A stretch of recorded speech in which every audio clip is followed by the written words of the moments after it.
रुद्र को मुक्का लगने से पीछे हटना पड़ा, उसकी गति बहुत कम हो गई। इस समय कनुज आगे बढ़ा और करीब आने लगा। स्वर्ण सूर्य संत मुट्ठी, सभी चीजों को चकनाचूर। कनुज धीरे से बोला, मानो अपनी आत्मा से मंत्रोच्चार कर रहा हो। उसकी आवाज तेज नहीं थी, लेकिन उसमें एक अकथनीय प्रभावशाली उपस्थिति थी जो हवा में व्याप्त थी। उसे सुनकर रूह कांप उठती थी। यह एक शक्तिशाली साधक की प्रभावशाली उपस्थिति थी, जो जन्मजात थी और जन्म से ही दूसरों को डराने में सक्षम थी। उसने देखा कि कनुज ने धीरे से अपना दाहिना हाथ उठाया और सामने के शून्य की ओर मुक्का मारा। ये कार्य अत्यंत सरल एवं सौम्य प्रतीत हुआ, लेकिन जब उन्होंने मुक्का मारा तो उस क्षेत्र का आकाश धंस गया। धमाका! एक जोरदार धमाके की गूंज के बाद सामने एक चमकदार सुनहरी रोशनी चमक उठी। पल भर में लगभग 100 मुट्ठियां नीचे गिरीं। प्रत्येक मुक्का अविश्वसनीय रूप से शक्तिशाली था, शून्य को हिला रहा था और पहाड़ों और नदियों को चकनाचूर करने की शक्ति रखता था। उस गति को देखकर ऐसा लग रहा था मानो मुट्ठियां सचमुच पहाड़ों और नदियों को तोड़ने के लिए थीं। हे कनिष्ठ भाई फेयांग बचपन से ही अपने युद्ध शरीर वंश से इस स्वर्ण कवच युद्ध लबादे को निखारता आ रहा है। अब वह इसे अपनी इच्छानुसार सक्रिय कर सकता है। विपिन ने बगल से उपहास किया। उसका दोबारा हमला करने का कोई इरादा नहीं था। गु वंश का सदस्य होने के नाते वह इस युद्ध लबादे का महत्व अच्छी तरह समझता था। ये युद्ध पोशाक गु कबीले के राजा द्वारा कबीले के प्रतिभाशाली लोगों के लिए विशेष रूप से बनाई गई थी। यहाँ तक कि स्वर्गीय राजधानी क्षेत्र में भी गु कबीले में हर किसी के पास अब यह नहीं था। केवल सच्चे प्रतिभाशाली लोग ही ऐसे युद्ध वस्त्र के पात्र थे। यद्यपि कनुज स्वर्गीय राजधानी क्षेत्र में नहीं था, फिर भी वह भाग्यशाली था कि उसे पश्चिमी पर्वतीय कबीले की इस शाखा का पुरस्कार मिला और उसे एक युद्ध वस्त्र विरासत में मिला, क्योंकि वह 1000 वर्षों में पश्चिम माउंटेन गु कबीले में एकमात्र प्रतिभाशाली व्यक्ति था जिसकी वंश परंपरा 90 तक पहुंच गई थी। ऐसा व्यक्ति, भले ही वह स्वर्गीय राजधानी क्षेत्र में गु कबीले में प्रवेश कर जाए, चमकदार प्रतिभा के साथ चमकेगा। ऐसा इसलिए था क्योंकि यदि युद्ध शरीर की रक्त रेखा 90 या उससे अधिक तक पहुंच जाती थी तो सर्वोच्च स्वर्ण शरीर की खेती करने का मौका मिलता था। इस तरह के हमले का सामना करते हुए रुद्र को अपनी तुच्छता का एहसास हुआ। गोल्डन आर्मर बैटल रोब के साथ जुड़े हुए कनुज बहुत मजबूत थे। झगड़ा करना, यद्यपि उसने प्रतिद्वंद्वी की शक्ति को महसूस किया, फिर भी रुद्र के दिल में कोई डर नहीं था। रुद्र के मन में केवल मौत तक लड़ने की बात थी, झुकने या पीछे हटने की बिल्कुल भी बात नहीं थी। इसलिए जब कनुज ने हमला किया तो उसने अपना लंबा फरसा आगे बढ़ाया और उसके पैर भी आगे बढ़ गए। उसका लंबा फरसा हवा में चीरता हुआ निकल गया। रुद्र का लड़ाकू जज्बा अब भी जबरदस्त था, मानो कोई योद्धा ये जानते हुए भी कि वह हार चुका है, फिर भी युद्धभूमि में कूद पड़ा हो। यह एक दुखद गीत बनने के लिए नियत था। युद्ध के वस्त्र के साथ जुड़े हुए कनुज कई विलक्षण प्रतिभाओं को दूर करने के लिए पर्याप्त थे। स्विश! रुद्र उछल पड़ा और अपनी परशु को शून्य में घुमा दिया। दुर्भाग्य से उसकी मुट्ठियों का जोर इतना तेज था मानो पहाड़ों और नदियों को चकनाचूर कर देना चाहता हो। ऐसे भयानक हमलों के तहत रुद्र की परशु की रोशनी जल गई और उसकी लड़ने की भावना कुचल गई। अनंत लपटें बिखरी हुई थीं। टकराना, मुट्ठी की परछाइयां चमक उठीं, जो रुद्र की छाती और पेट पर प्रहार कर रही थीं। हड्डियों के टूटने की आवाज गूंज रही थी। हालांकि रुद्र ने स्वर्गीय ज्वाला दिव्य कवच कला की साधना की थी, फिर भी वह ऐसे भयानक हमलों का सामना नहीं कर सका। वाह! उसका शरीर कांप उठा और जमीन पर रगड़ खाते हुए पीछे की ओर गिर पड़ा, जिससे गहरा निशान पड़ गया। उसके मुंह के कोने से खून बहने लगा। इस बार रुद्र गंभीर रूप से घायल हो गया और उसकी आंखों की रोशनी भी थोड़ी कम हो गई। छोटे युनजी, कुछ ही दूरी पर स्वर्गीय गौरय, जो गु फीहोंग और अन्य लोगों से लड़ रही थी, रुद्र की प्रतिकूल स्थिति को देखकर घबराकर चिल्लाए। हालांकि गु फेयांग भी असाधारण थे। हालांकि उनके पास स्वर्ण कवच वाला युद्ध वस्त्र नहीं था, फिर भी उनका युद्ध शरीर वंश बहुत मजबूत था, जो 81 तक पहुंच गया था। अगर गु फेयांग इतना तेजस्वी न होता तो गु फेयांग निश्चित रूप से एक दुर्लभ प्रतिभा होते और इस युद्ध क्षेत्र में चमकते। अन्य दो की सहायता के साथ भक्षक स्वर्ग गौरय बढ़ती कठिनाई के साथ लड़ी और अब ऊपरी हाथ हासिल नहीं कर सकी। इस समय रुद्र के मुंह से खून बह रहा था और भक्षण करने वाली स्वर्गीय गौरय केवल चिंतित थी। डोंग! रुद्र का शरीर कांप उठा। वह पूरे 600 मीटर पीछे हट गया और फिर स्थिर हो गया। गोल्डन आर्मर बैटल रोब वास्तव में असाधारण है। रुद्र की आंखें थोड़ी सिकुड़ गईं क्योंकि उसने दूर तक देखा। उसका दिल भी कुछ हद तक हिल गया। अब जाकर उसे दुनिया की विशालता का एहसास हुआ।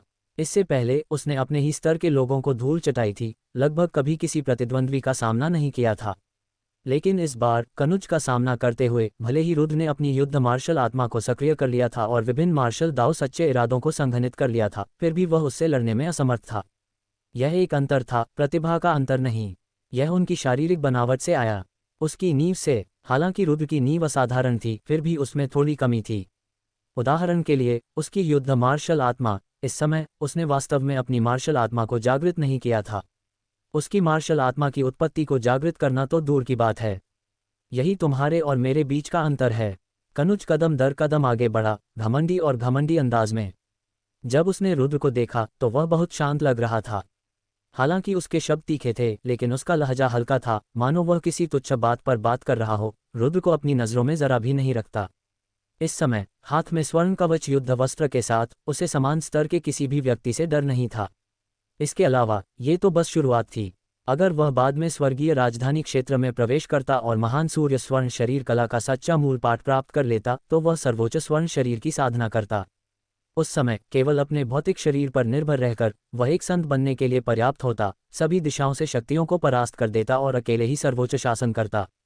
इस समय यदि वह कुछ मार्शल दाव युद्ध इरादे को समझ ले तो यह उसके भविष्य के विकास में भी बहुत मददगार होगा।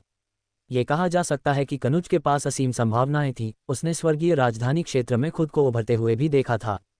बोलने के बाद कनुज ने अपना हाथ उठाया और फिर से आगे की ओर मुक्का मारा। ये तो एक साधारण मुक्का था, लेकिन एक ही पल में उसने दर्जनों मुक्के मारे। गोल्डन सन सेंट फिस्ट का अभ्यास उन्होंने अविश्वसनीय रूप से कुशल स्तर तक किया था। इस समय रुद्र की आभा अभी तक स्थिर नहीं हुई थी और इस तरह के हमले का सामना करते हुए वह विरोध करने में पूरी तरह से शक्तिहीन था।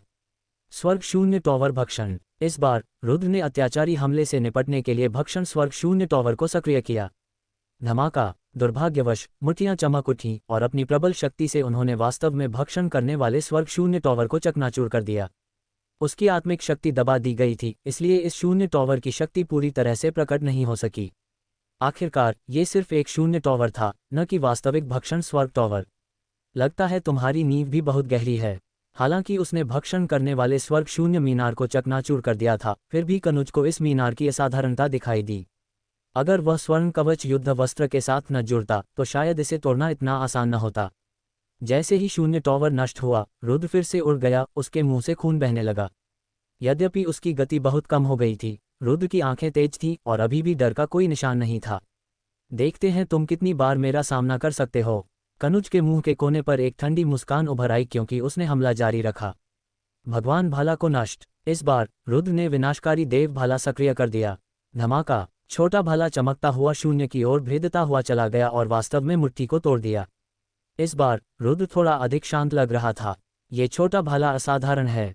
कनुज की आंखें चमक उठीं और उनके भीतर एक उत्कट प्रकाश टिमटिमा उठा। हालांकि मैं आत्मा पद की साधना नहीं करता, लेकिन अगर मैं तुम्हें मार दूं और यह भाला प्राप्त कर लूं तो संभवतः मैं इसे किसी उपयोगी चीज से बदल सकता हूं। कनुज ने मन ही मन बुदबुदाया और हमला जारी रखा। स्वर्ण सूर्य संत मुट्ठी, स्वर्ग और पृथ्वी का विनाश। इस बार उसकी आंखें चमक उठीं और उसके पूरे शरीर से सुनहरी रोशनी निकल रही थी, मानो कोई युद्ध देवता उतर आया हो। जैसे ही धीमी चीख गूंजी, कनुज का शरीर कांप उठा और उसने पूरी ताकत से आगे की ओर मुक्का मारा। जब यह मुक्का मारा गया तो ऐसा लगा जैसे कोई सूरज सामने वाले क्षेत्र को दबा रहा हो। इस बार वह स्पष्ट रूप से रुद्र को पूरी तरह से दबाने के लिए पूरी ताकत से हमला कर रहा था। पंचलाइट चमकी और तुरंत ही रुद्र को पूरी तरह से अपनी चपेट में ले लिया। दूर से देखने पर सचमुच ऐसा लग रहा था मानो सूर्य नीचे उतरकर दमन करने आया हो। रुद्र को विस्मय की भावना महसूस हुई और उसने विनाशकारी देव भाला को सक्रिय कर दिया। हल्की रोशनी टिमटिमा रही थी, लेकिन दुर्भाग्य से इस बार वह सुनहरे सूरज को भेद नहीं सकी। सुनहरे प्रकाश के भीतर अस्पष्ट पैटर्न संघनित हो गए, जिससे विनाशकारी देव भाला अवरुद्ध हो गया। झनकार। एक कर्कश ध्वनि गूंजी। विध्वंसक देव भाला उड़ गया और उससे जुड़ा रुद्र का मन भी कांप उठा। पफ। इस बार रुद्र का खून शून्य में फैल गया और सभी दिशाओं में फैल गया। Dong Dong. उनका शरीर तेजी से पीछे हटा और मार्शल स्टेल के निचले हिस्से के करीब पहुंच गया। दूरी केवल लगभग 100 मीटर की थी। रुद्र का शरीर लड़खड़ा गया और उसकी कई हड्डियां टूट गईं, लेकिन फिर भी उसने अपने दांत पीस लिए और खुद को मजबूती से संभाले रहा। छोटे युनजी। इस समय भक्षण करने वाली स्वर्गीय गौरैया आग की चमक में बदल गई और उड़ गई। दुर्भाग्यवश यहाँ मार्शल दाव का क्षेत्र अधिक मजबूत था और वे एकजुट नहीं हो सके। वो खजाने मुझे सौंप दो और मैं तुम्हारी जान बख्श सकता हूँ। कनुज के कदम स्थिर थे जब वह रुद्र की ओर बढ़ा और बोला, अगर तुम्हें मेरी चीजें चाहिए तो तुम्हें मेरी लाश के ऊपर से गुजरना होगा। रुद्र का चेहरा दृढ़ था, उसकी लड़ने की भावना अभी भी उग्र थी। भले ही इसका मतलब मौत हो, वह झुकने को तैयार नहीं था। तो फिर मैं उन्हें खुद ले जाऊंगा। कनुज की आंखें चमक उठीं, फिर उसने ठंडेपन के साथ कहा, हालांकि उसे कुछ हद तक डर था कि रुद्र अपने मूल संरचना को विस्फोट कर सकता है और मौत से लड़ सकता है। हालांकि वह इस बारे में बहुत अधिक चिंतित नहीं थे। अपने कई तुरुप के पत्तों के साथ वह रुद्र द्वारा अपने मूल संरचना को नष्ट करने से नहीं डरता था। इसके बाद उसने अपना बड़ा हाथ आगे बढ़ाया, जिससे वह एक विशाल हाथ में बदल गया जो रुद्र की ओर दबा हुआ था। इस समय रुद्र की ताकत अपर्याप्त थी और उसे मारने के लिए ज्यादा प्रयास की आवश्यकता नहीं थी। लड़ो, रुद्र ने दांत पीसते हुए कहा। उसकी मार्शल आत्मा से लगातार शक्ति का प्रवाह हो रहा था, जिससे उसका शरीर और भी मजबूत हो रहा था। यहाँ तक कि उसके भीतर की रक्त रेखा में भी युद्ध की भावना का उभार महसूस हो रहा था। दुर्भाग्य से यह अभी भी थोड़ा कम था। उसे लग रहा था कि वह अपनी युद्ध मार्शल आत्मा को पूरी तरह से जागृत करने से बस थोड़ा ही दूर था। लेकिन अब उसके पास इस मार्शल आत्मा को जगाने का समय नहीं था, तो वह केवल लड़ सकता था। डोंग, रुद्र ने अपना हालबट पकड़ा और आगे बढ़ा। जिद्दी प्रतिरोध। कनुज ठंडे स्वर में मुस्कुराया। उसका बड़ा हाथ सुनहरी रोशनी से झिलमिला उठा और सीधे दबा दिया। जैसे ही प्रकाश चमका, परशु प्रकाश विलुप्त हो गया और रुद्र 100 मीटर दूर उड़ गया। टकराना। रुद्र का शरीर पीछे की ओर उड़ गया और मार्शल स्टेल से टकराने वाला था। भिन्न भिन्न मार्शल स्टेल पर प्रकाश की एक आकृति उभरी, जिसने रुद्र को प्रवेश करने से रोक दिया। पफ। रुद्र ने मुंह भर ताज़ा खून थूक दिया, जिससे शून्य फैल गया। यदि कोई ध्यान से देखे तो देख सकता है कि यह रक्त संयोगवश मार्शल स्टील से निकलने वाले प्रकाश में विलीन हो गया है। डोंग। रुद्र उतरा। इस बार वह सचमुच थक गया था। यद्यपि उसकी चेतना के सागर में जीवन मार्शल आत्मा प्रकाश विकीर्ण कर रही थी और उसकी चोटों की मरम्मत करना शुरू कर रही थी, लेकिन कनुज के अत्याचारी हमलों का सामना करते हुए भले ही उसकी चोटें ठीक हो जाएं, फिर भी वह लड़ने में शक्तिहीन रहेगा। लानत है। भक्षक स्वर्ग गौरय रुद्र की ओर उड़ी। उसका चेहरा चिंता से भरा हुआ था। यह मेरे पश्चिमी पर्वतीय संप्रदाय को अपमानित करने का परिणाम है। अमन पास आया और ठंडे स्वर में बोला, उसे मार डालो। किन ज्यूफेन के चेहरे पर भी ठंडी अभिव्यक्ति थी और वह रुद्र को उदासीनता से देख रहा था। उसे मार दो और हम जो चाहें पा सकते हैं। गू फीहोन के लंबे बाल उड़ गए जब उसने ठंडे स्वर में कहा। कनुज ने सिर हिलाया, एक कदम आगे बढ़ाया और हमला करने वाला था। इस समय वह कुछ और कहने के लिए बहुत आलसी था। वाह! एक सुनहरा सूर्य संत चक्र संघनित हो गया। कनुज की आंखें चमक उठीं और वह अपनी चाल चलने ही वाला था। कितनी जानी पहचानी आभा! क्या यह मेरे कुल की वंशावली है? जैसे ही कनुज हमला करने की तैयारी कर रहा था, शून्य का ये क्षेत्र थोड़ा कांपा और एक बहुत ही सूक्ष्म आत्मा का उतार चढ़ाव फैल गया। यह उतार चढ़ाव चारों दिशाओं में फैल गया और अंततः इसकी अनुभूति मार्शल स्टेल के नीचे पहुंच गई। वास्तव में यह मेरे कुल का वंश है। जब आत्मा के उतार चढ़ाव की धारणा रुद्र पर उतरी तो खुशी की लहर उभर आई। ये जानते हुए कि आप किसी से भी ज्यादा शक्तिशाली हैं, फिर भी लड़ने से नहीं डरते, यही भावना एक मार्शल कलाकार में होनी चाहिए। आत्मा के उतार चढ़ाव से एक संतुष्टि की लहर प्रकट होती प्रतीत हुई। एक क्षणिक अनुभूति से ही उसे वह सब कुछ पता चल गया जो अभी अभी हुआ था। महीने का अंत आ गया है, सभी के पास नए मासिक वोट हैं। जल्दी करो और वोट करो। अगर तुम नहीं करोगे तो वे रद्द कर दिए जाएंगे। अगर उस दिन मासिक वोट 100 से ज्यादा हो जाते हैं तो ओल्ड याओ एक अतिरिक्त अध्याय जोड़ देगा। स्टॉप्ड। मार्शल आर्ट के मंच पर ऊंचे मार्शल स्टेल के नीचे रुद्र उतरा। उसके कपड़े खून से लाल हो गए थे। अब वह लड़ने में असमर्थ था। कनुज और अन्य लोग इकट्ठा हो गए और रुद्र को ऐसे घूरने लगे जैसे वह कोई मरता हुआ आदमी हो। हर कोई बोल उठा, वे रुद्र को मारना चाहते थे। तुम मुझे मारना चाहते हो? यह इतना आसान नहीं होगा। ये देखकर कि इन लोगों ने उसकी कितनी उपेक्षा की है, रुद्र ने खुद को संभालने के लिए संघर्ष किया। उसकी आंखें एक घायल भूखे भेड़िए की तरह चमक रही थीं, जो उसके सामने पश्चिमी पर्वतीय संप्रदाय के कुछ शिष्यों पर टिकी हुई थीं। उसके अंदर खून खौल रहा था, मानो युद्ध का खून जल रहा हो। अगर मैं मर भी जाऊं तो भी तुम्हें अपने साथ ले जाऊंगा। रुद्र की आवाज़ ठंडी थी, उससे एक रूह कंपा देने वाली ठंडक निकल रही थी। उसकी चेतना के सागर में गहन अधोमुखी मार्शल आत्मा प्रकाश से टिमटिमा रही थी, अस्पष्ट उतार चढ़ाव उत्सर्जित कर रही थी। वह अपनी मार्शल आत्मा को जलाने ही वाला था तथा पश्चिमी पर्वतीय संप्रदाय के साधकों के साथ मृत्यु तक की लड़ाई के लिए तैयार था। रुद्र की हड्डियों में जन्मजात अहंकार छिपा था। वह अपना सिर झुकाने के बजाय मरना पसंद करेगा। यदि वह मर भी गया तो भी वह अपने साथ उन शत्रुओं को भी नीचे खींच लेगा।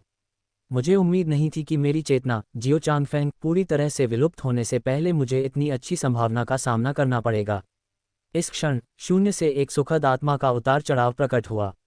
रुद्र की रीढ़ की हड्डी ने उसे उस समय की याद दिला दी। मौत से लड़ने की कोशिश कर रहे हो? रुद्र की गंभीर अभिव्यक्ति को देखकर कनुज ने एक भान उठाए और उसके होठों पर एक ठंडी मुस्कान आ गई। वह पूरी तरह निडर था। उसने हाथ हिलाकर सुनहरी मुहर को बुलाया जो उसके सामने मंडरा रही थी, किसी भी क्षण रुद्र के आत्मविस्फोट से निपटने के लिए तैयार। जहां तक अन्य लोगों का प्रश्न है, वे सभी पीछे हट गए। छोटे युनजी, रुद्र की दृढ़ अभिव्यक्ति और उसकी आंखों में उभरती उग्रता को देखकर आकाश निगलने वाली गौरैया चिंतित हो गई। लंबे समय तक उसके साथ रहने के कारण उसने रुद्र के एक छोटे से कस्बे के युवा लड़के से लेकर उस मुकाम तक के सफर को देखा था जहां वह गहनसार युद्ध क्षेत्र का राजा बनने वाला था। ये कहा जा सकता है कि आकाश निगलने वाली गौरैया किसी से भी बेहतर जानती थी कि रुद्र के पास अब जो कुछ भी था वह कितनी मुश्किल से हासिल किया गया था। यदि यह युवक अब आत्मा विस्फोट कर ले तो ये दुख की बात होगी। भिन्न भिन्न जैसे ही आकाश निगलने वाली गौरैया ने भावुक होकर गहरी आह भरी, शून्य अचानक कांप उठा। एक विशाल मार्शल आर्ट उतार चढ़ाव आकाश से उतरा। यह उतार चढ़ाव इतना शक्तिशाली था कि ऐसा लग रहा था कि शून्य ढह जाएगा। ये कैसा उतार चढ़ाव है? जब यह व्यापक उतार चढ़ाव आया तो सभी के चेहरे के भाव बदल गए। यह उतार चढ़ाव समुद्र जितना विशाल था और इसके भीतर मार्शल आर्ट का आभामंडल विस्मयकारी था। सभी के शरीर में मूल कोर ऊर्जा मानो जम सी गई थी। वह अनुभूति एक चींटी के विशाल आकाशगंगा का सामना करने जैसी थी। कनुज और अन्य सभी ने अपना रंग बदल लिया और ऊपर देखने से खुद को नहीं रोक सके। इतनी सघन मार्शल आर्ट, सच्ची मंशा। यहाँ तक कि रुद्र भी चौंक गया, आभा के इस अचानक उतार चढ़ाव से हिल गया। तुरंत ही शून्य में लहरें उठीं और रूनों की वर्षा हुई जिसने रुद्र को पूरी तरह से घेर लिया। रुद्र अनजाने में पीछे की ओर उड़ गया। वाह! एक चमकती हुई रोशनी के साथ रुद्र गायब हो गया। मार्शल स्टील के नीचे ये खाली था और रुद्र का आंकड़ा अब दिखाई नहीं दे रहा था। वह कहाँ गया? दूसरी ओर कनुज और अन्य लोग लहरदार शून्य को घूर रहे थे और एक दूसरे को हैरानी भरी नजरों से देख रहे थे। रुद्र का आंकड़ा स्पष्ट रूप से अब वहां नहीं था। छोटी युनजी, यहाँ तक कि आकाश निगलने वाली गौरैया भी अपनी जगह पर अचंभित रह गई। अभी अभी एक चमकती हुई रोशनी के साथ रुद्र गायब हो गया था। सब कुछ अचानक हुआ और यहाँ तक कि आकाश निगलने वाली गौरैया भी असहाय महसूस करने लगी। ऐसा लग रहा था जैसे वह प्रकाश रुद्र के चारों ओर लिपट गया हो और मार्शल स्टेल में प्रवेश कर गया हो। दूसरी ओर अनुज ने भावशून्य स्वर में कहा, मार्शल स्टेल। ये सुनकर अमन और अन्य लोग दंग रह गए। फिर सभी ने ध्यान से सोचा और ऐसा लगा कि प्रकाश की चमक वास्तव में मार्शल स्टील में प्रवेश कर गई थी। क्या हो रहा है? अमन ने भौहें सिकोड़ते हुए पूछा। उसके बगल में बैठे किन जियूफेंग भी आश्चर्य से भरे हुए थे। ये रुद्र स्पष्ट रूप से अपनी अंतिम सीमा पर था, तो वह अचानक कैसे गायब हो गया? और वह मार्शल स्टेल में प्रवेश कर गया। वह इस मार्शल स्टेल की मान्यता प्राप्त नहीं कर सकता था, है ना? अनुज ने गहरी सांस ली, फिर कहा, इस मार्शल स्टेल की पहचान प्राप्त कर ली। विपिन की आंखें सिकुड़ गईं और उसके चेहरे पर एक गंभीर भाव प्रकट हुआ। यहाँ तक कि कनुज की अभिव्यक्ति भी बदल गई। यदि यह सच होता तो परिणाम अकल्पनीय होते। अंततः कनुज की नज़र दूसरी ओर स्थित अग्नि पक्षी की ओर मुड़ गई। चलो पहले इस पक्षी से छुटकारा पाएं, अमन ने उसके बगल से गुस्से से कहा। बिल्कुल, चलो पहले उसका हाथ काट दें। किन जियूफेंग ने सिर हिलाया। धिक्कार है, साले, इस बूढ़े को धमकाने की कोशिश कर रहे हो। इन लोगों को अपनी ओर खतरनाक नजरों से घूरते देख आकाश निगलने वाली गौरैया रोना चाहती थी, पर उसके आंसू नहीं निकले। हालांकि वह गुस्सा होना चाहती थी, पर इन चंद विशेषज्ञों के सामने वह खुद को बिल्कुल बेबस महसूस कर रही थी। वाह! हालांकि इस क्षण इस शून्य में लहरें दिखाई दी और एक विशाल मार्शल आर्ट का सच्चा इरादा बाहर कंपन हुआ। मार्शल आर्ट का सच्चा इरादा, ये फिर से क्यों हिल रहा है? पश्चिमी पर्वतीय संप्रदाय के कुछ युवा लोग भयभीत लग रहे थे। ऐसी बात पहले कभी नहीं हुई थी। इससे पहले कि ये कुछ लोग आगे सोच पाते, मार्शल आर्ट के विशाल उतार चढ़ाव ने सभी को अपनी चपेट में ले लिया। सभी को ऐसा महसूस हुआ जैसे वे बाढ़ में डूब गए हों और फिर उनके शरीर हिलने लगे। अगले ही पल उनके शरीर हल्के हो गए और मार्शल आर्ट का असली इरादा कमजोर पड़ गया। लेकिन जब उन्होंने करीब से देखा तो उन्होंने खुद को मार्शल आर्ट के मंच से नीचे पाया। हमें निष्कासित कर दिया गया। अनुज का चेहरा पीला पड़ गया और उसने कुछ अविश्वास से कहा, क्या हो रहा है? अमन का चेहरा आश्चर्य से भरा था। कई वर्षों से इस मार्शल आर्ट मंच पर ऐसी बेतुकी बात कभी नहीं हुई थी। जिस किसी ने भी मार्शल आर्ट को समझा था और मार्शल आर्ट के मंच पर प्रवेश किया था, उसे कभी निष्कासित नहीं किया गया। चलो फिर से कोशिश करते हैं, विपिन ने थोड़ा रुकने के बाद कहा। वह तुरंत ही जमीन पर पालथी मारकर बैठ गया और मार्शल आर्ट के मंच को समझने की तैयारी करने लगा। दुर्भाग्यवश जब वह जमीन पर बैठा तो कुशन सक्रिय नहीं हो सका, क्योंकि ऐसा प्रतीत हुआ कि उसका प्रभाव समाप्त हो गया था। यहाँ वे अब मार्शल आर्ट के मंच के उतार चढ़ाव को महसूस नहीं कर सकते थे। न केवल विपिन बल्कि कनुज और अन्य लोगों को भी इसी स्थिति का सामना करना पड़ा। लगता है यह मार्शल आर्ट स्टेज सील हो गया है, अनुज ने कहा। हमें अब मार्शल आर्ट स्टेज का एहसास ही नहीं हो रहा है। पश्चिमी पर्वतीय संप्रदाय के सभी युवाओं ने गहरी सांस ली। ऐसा लग रहा था कि इस समय भी सभी को इस तथ्य को स्वीकार करना कठिन लग रहा था। इतना ही नहीं, पास में ही कुछ अन्य लोग भी थे जो मार्शल आर्ट मंच को महसूस करने की कोशिश कर रहे थे, लेकिन दुर्भाग्य से उस समय मंच सील कर दिया गया था और अब वह इस तरह की संवेदना को स्वीकार नहीं कर सकता था। हमें क्या करना चाहिए? इस समय पश्चिमी पर्वतीय संप्रदाय के युवा लोग पूरी तरह से अचंभित थे। अस्पष्ट रूप से उन्होंने एक बात की पुष्टि की। इसका मतलब यह था कि रुद्र ने मार्शल स्टेल में प्रवेश किया था, जबकि उन्हें निष्कासित कर दिया गया था। चलो देखते हैं कि क्या रुद्र अभी भी जीवित है, विपिन ने थोड़ा रुकने के बाद कहा। ठीक है, अनुज ने सिर हिलाया, तुरंत अपनी कमर का टोकन निकाला और रुद्र का नाम देखा। वह अभी भी जीवित है। थोड़ी सी जांच के बाद गोफीहोन को रुद्र का नाम मिल गया। अभी भी जीवित हो? विपिन की आंखें गहरी हो गईं और उसने तुरंत कहा, यहाँ प्रतीक्षा करने के लिए किसी को ढूंढो और हम साधना करने के लिए आत्मा कुंड पर चलेंगे। इस स्वर्गीय मार्शल स्टेज पर पास के पहाड़ की चोटी पर एक आत्मा पूल भी था जो साधना के लिए उपलब्ध था। ठीक है, कनुज ने सिर हिलाया, हालांकि हम इस मार्शल आर्ट चरण को महसूस नहीं कर सकते, लेकिन अन्य विकल्प भी हैं। यहाँ न केवल आत्मा कुंड था बल्कि अन्य विरासतें भी थीं जिन्हें चुना जा सकता था। ठीक है, चलो पहले अपनी ताकत बढ़ा लेते हैं। जब रुद्र बाहर आएगा तो हम उसे जरूर मार डालेंगे। किन ज्यूफेंग ने सिर हिलाया और इस बात पर भी सहमति जताई कि यह योजना संभव है। अंततः उन्हें यहाँ प्रतीक्षा करने के लिए एक कनिष्ठ भाई मिल गया। हालांकि कनुज और अन्य लोग अपने अपने अवसर तलाशने चले गए। इस समय इस अचानक परिवर्तन ने पश्चिमी पर्वतीय संप्रदाय के साधकों को कुछ हद तक चौंका दिया। इस संबंध में कनुज ने भी गंभीर भाव व्यक्त करते हुए तैयार रहने की योजना बनाई। मुझे आश्चर्य है कि छोटी युंजी कैसी है। मार्शल आर्ट के मंच पर आकाश निगलने वाली गौरैया चिंतित दिख रही थी। स्वर्गीय मार्शल स्टेज की यह यात्रा रोमांचकारी थी। हालांकि परिस्थिति में आए इस बदलाव ने तात्कालिक खतरे को तो दूर कर दिया, लेकिन साथ ही चिंता भी पैदा कर दी। हालांकि इस समय रुद्र अभी भी पूरी तरह से हतप्रभ था। उसे पता नहीं था कि क्या हुआ था। उसने अपनी आंखों के सामने रोशनी टिमटिमाती देखी। अगले ही पल उसे घेरे हुए धुंधले उतार चढ़ाव धीरे धीरे गायब हो गए और उसका शरीर हल्का महसूस हुआ, जैसे वह एक अनजानी जगह में प्रकट हुआ। यहाँ आकाश विशाल था, न बादल थे, न धुंध, न पहाड़, न नदियाँ, न चोटियाँ। ये कहाँ है? रुद्र थोड़ा चौंका और इधर उधर देखने लगा। इस अचानक परिवर्तन से वह भी बहुत आश्चर्यचकित हुआ। इस समय वह अभी भी घायल था, लेकिन उसके शरीर में टूटे हुए मेरिडियन को जीवन मार्शल आत्मा के पोषण के तहत लगातार मरम्मत की जा रही थी। कुछ ही पल में रुद्र की आभा धीरे धीरे ठीक हो गई। जैसे ही उसकी आभा पुनः जागृत हुई, उसके सामने का शून्य अचानक टिमटिमा उठा। इसके तुरंत बाद रुद्र एक शहर में पहुंचा। एक प्राचीन शहर। रुद्र की अभिव्यक्ति गंभीर थी क्योंकि उसने अपने आसपास के वातावरण को देखना शुरू किया। इसी समय वह एक प्राचीन शहर में प्रकट हुआ। प्राचीन आभा के उतार चढ़ाव शहर के चारों ओर व्याप्त थे। इस समय वह सड़क पर खड़ा था।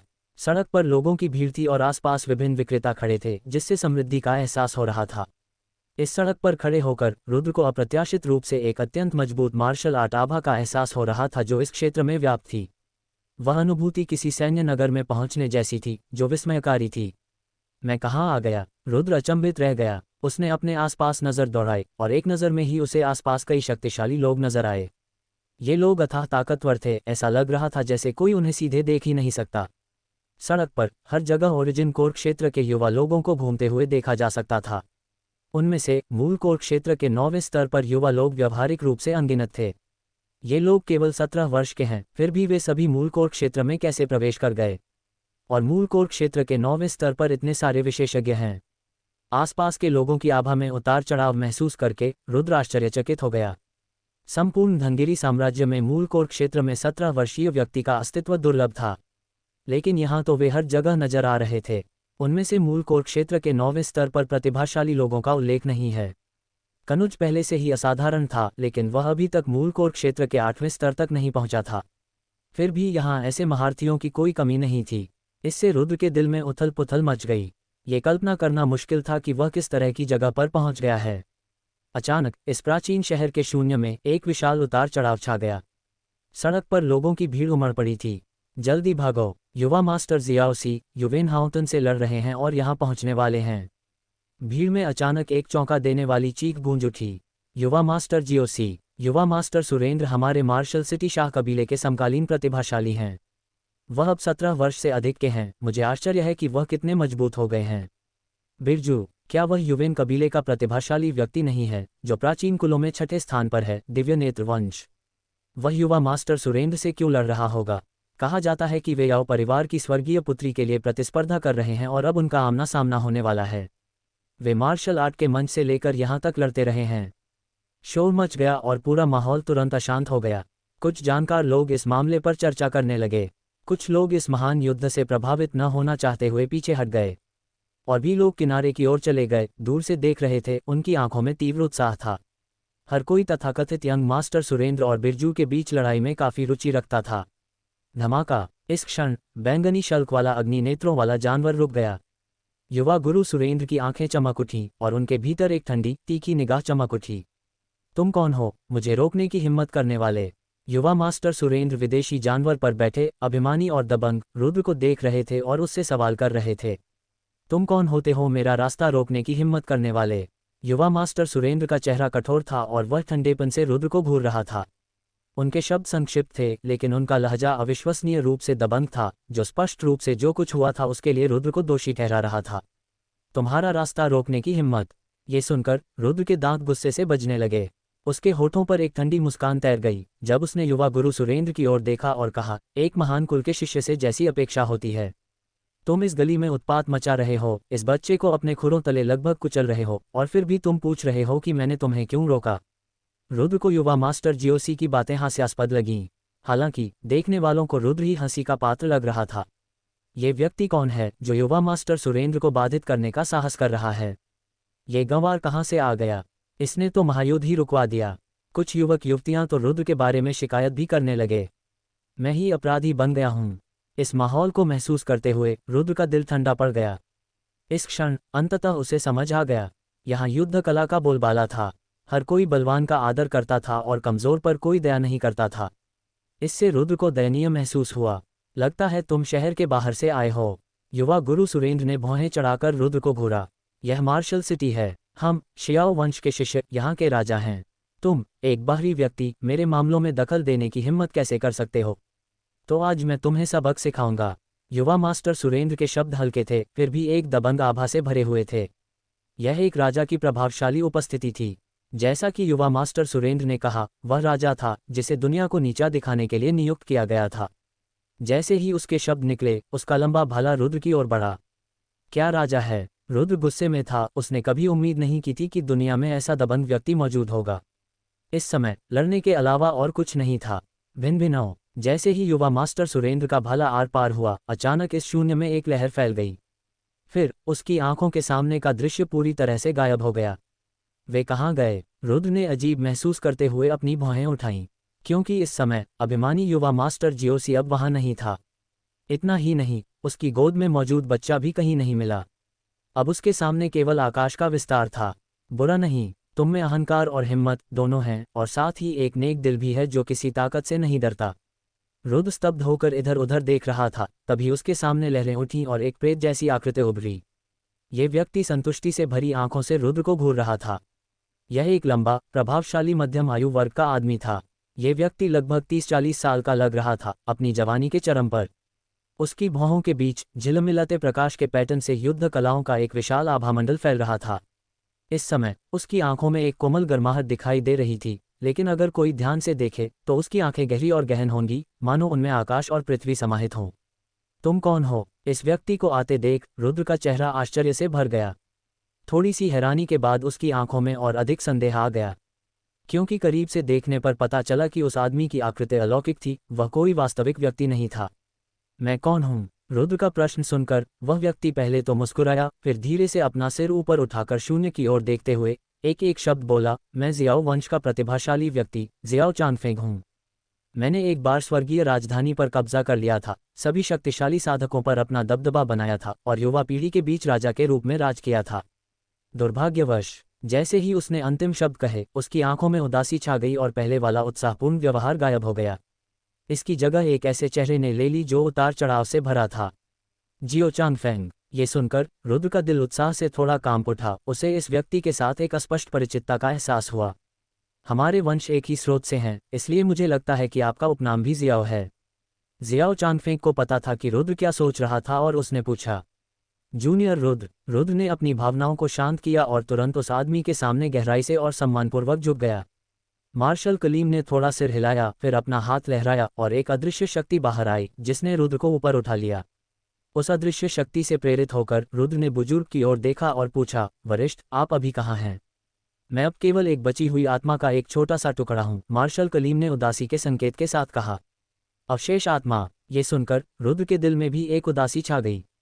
आखिरकार एक कुल पुरुष से मिलने के बाद यह ऐसा ही निकला। जिंदगी ऐसी ही है, अद्भुत प्रतिभा होने पर भी कोई मौत से नहीं बच सकता। ये बुरा नहीं है कि स्वर्ग ने मुझे मेरी बची हुई आत्मचेतना के नष्ट होने से पहले ही आपसे मिलने की अनुमति दे दी। मार्शल कलीम पहले ही इस बात को स्वीकार कर चुके थे। उन्होंने हाथ हिलाकर कहा, चूंकि आपने मेरी परीक्षा पास कर ली है, इसलिए मैंने अपने जीवन में जो कुछ भी सीखा है वह आपको भी दिया जा सकता है। आप कितना सीख सकते हैं, ये पूरी तरह से आपके अपने भाग्य पर निर्भर करता है। परीक्षा। रुद्र चौंका, फिर उसकी आंखों में समझ झलकी।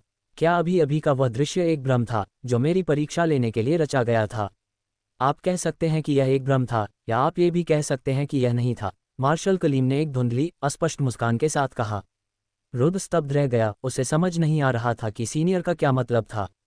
तुम्हें जल्द ही पता चल जाएगा, मार्शल किंग जियो ने हल्की मुस्कान के साथ कहा।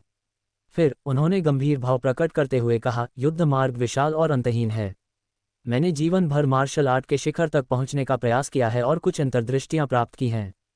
हालांकि मार्शल आर्ट की उपलब्धि की तुलना में जीवन के उतार चढ़ाव भी मूल्यवान अनुभव हैं। मुझे आशा है कि आप उनसे कुछ ज्ञान प्राप्त कर सकेंगे। वाह! मार्शल किंग जियो ने अपना हाथ घुमाया और रुद्र की आंखों के सामने शून्य में तुरंत लहरें दिखाई दीं। फिर एक दुनिया सामने आने लगी। एक दुनिया। रुद्र आश्चर्यचकित था, लेकिन उसने कुछ नहीं कहा, बस ध्यान से सामने देखता रहा। जैसे ही उसके सामने का दृश्य बदला, आकृतियां प्रकट होने लगीं। ये स्वर्गीय राजधानी क्षेत्र में एक मार्शल आर्ट कबीला था और एक छोटे बच्चे का जन्म हुआ जिससे अनगिनत बधाइयां मिलीं। इस व्यक्ति का नाम जियो चांगफेंग था। इस बिंदु पर रुद्र को पता था कि मार्शल किंग जियो उसके देखने के लिए अपना पूरा जीवन प्रदर्शित कर रहे थे। रुद्र तब गंभीर हो गया और मार्शल किंग जियो के जीवन को ध्यान से देखने लगा। इससे उन्होंने इस मार्शल राजा के सामान्य अनुभवों को भी सीखा। ये स्वर्गीय राजधानी क्षेत्र में जन्मी एक प्रतिभा थी। हालांकि मार्शल कलीम जिस कबीले से संबंधित था वह शाह कबीले के युद्ध कबीले की एक शाखा मात्र थी। विशाल स्वर्गीय राजधानी क्षेत्र में मार्शल राजा जियो का परिवार बिल्कुल महत्वहीन था। लेकिन जिस क्षण से उसने अपनी युद्ध मार्शल आत्मा को जागृत किया, ऐसा प्रतीत हुआ कि यह कबीला एक ऐसी उपस्थिति बनने के लिए नियत था जिसने व्यापक ध्यान आकर्षित किया। 8 वर्ष की आयु से ही मार्शल किंग शियाओ ने अपनी प्रतिभा दिखानी शुरू कर दी थी तथा अपने परिवार और यहाँ तक कि जिस शहर में वह रहता था वहाँ भी वह एक प्रतिभाशाली व्यक्ति बन गया था।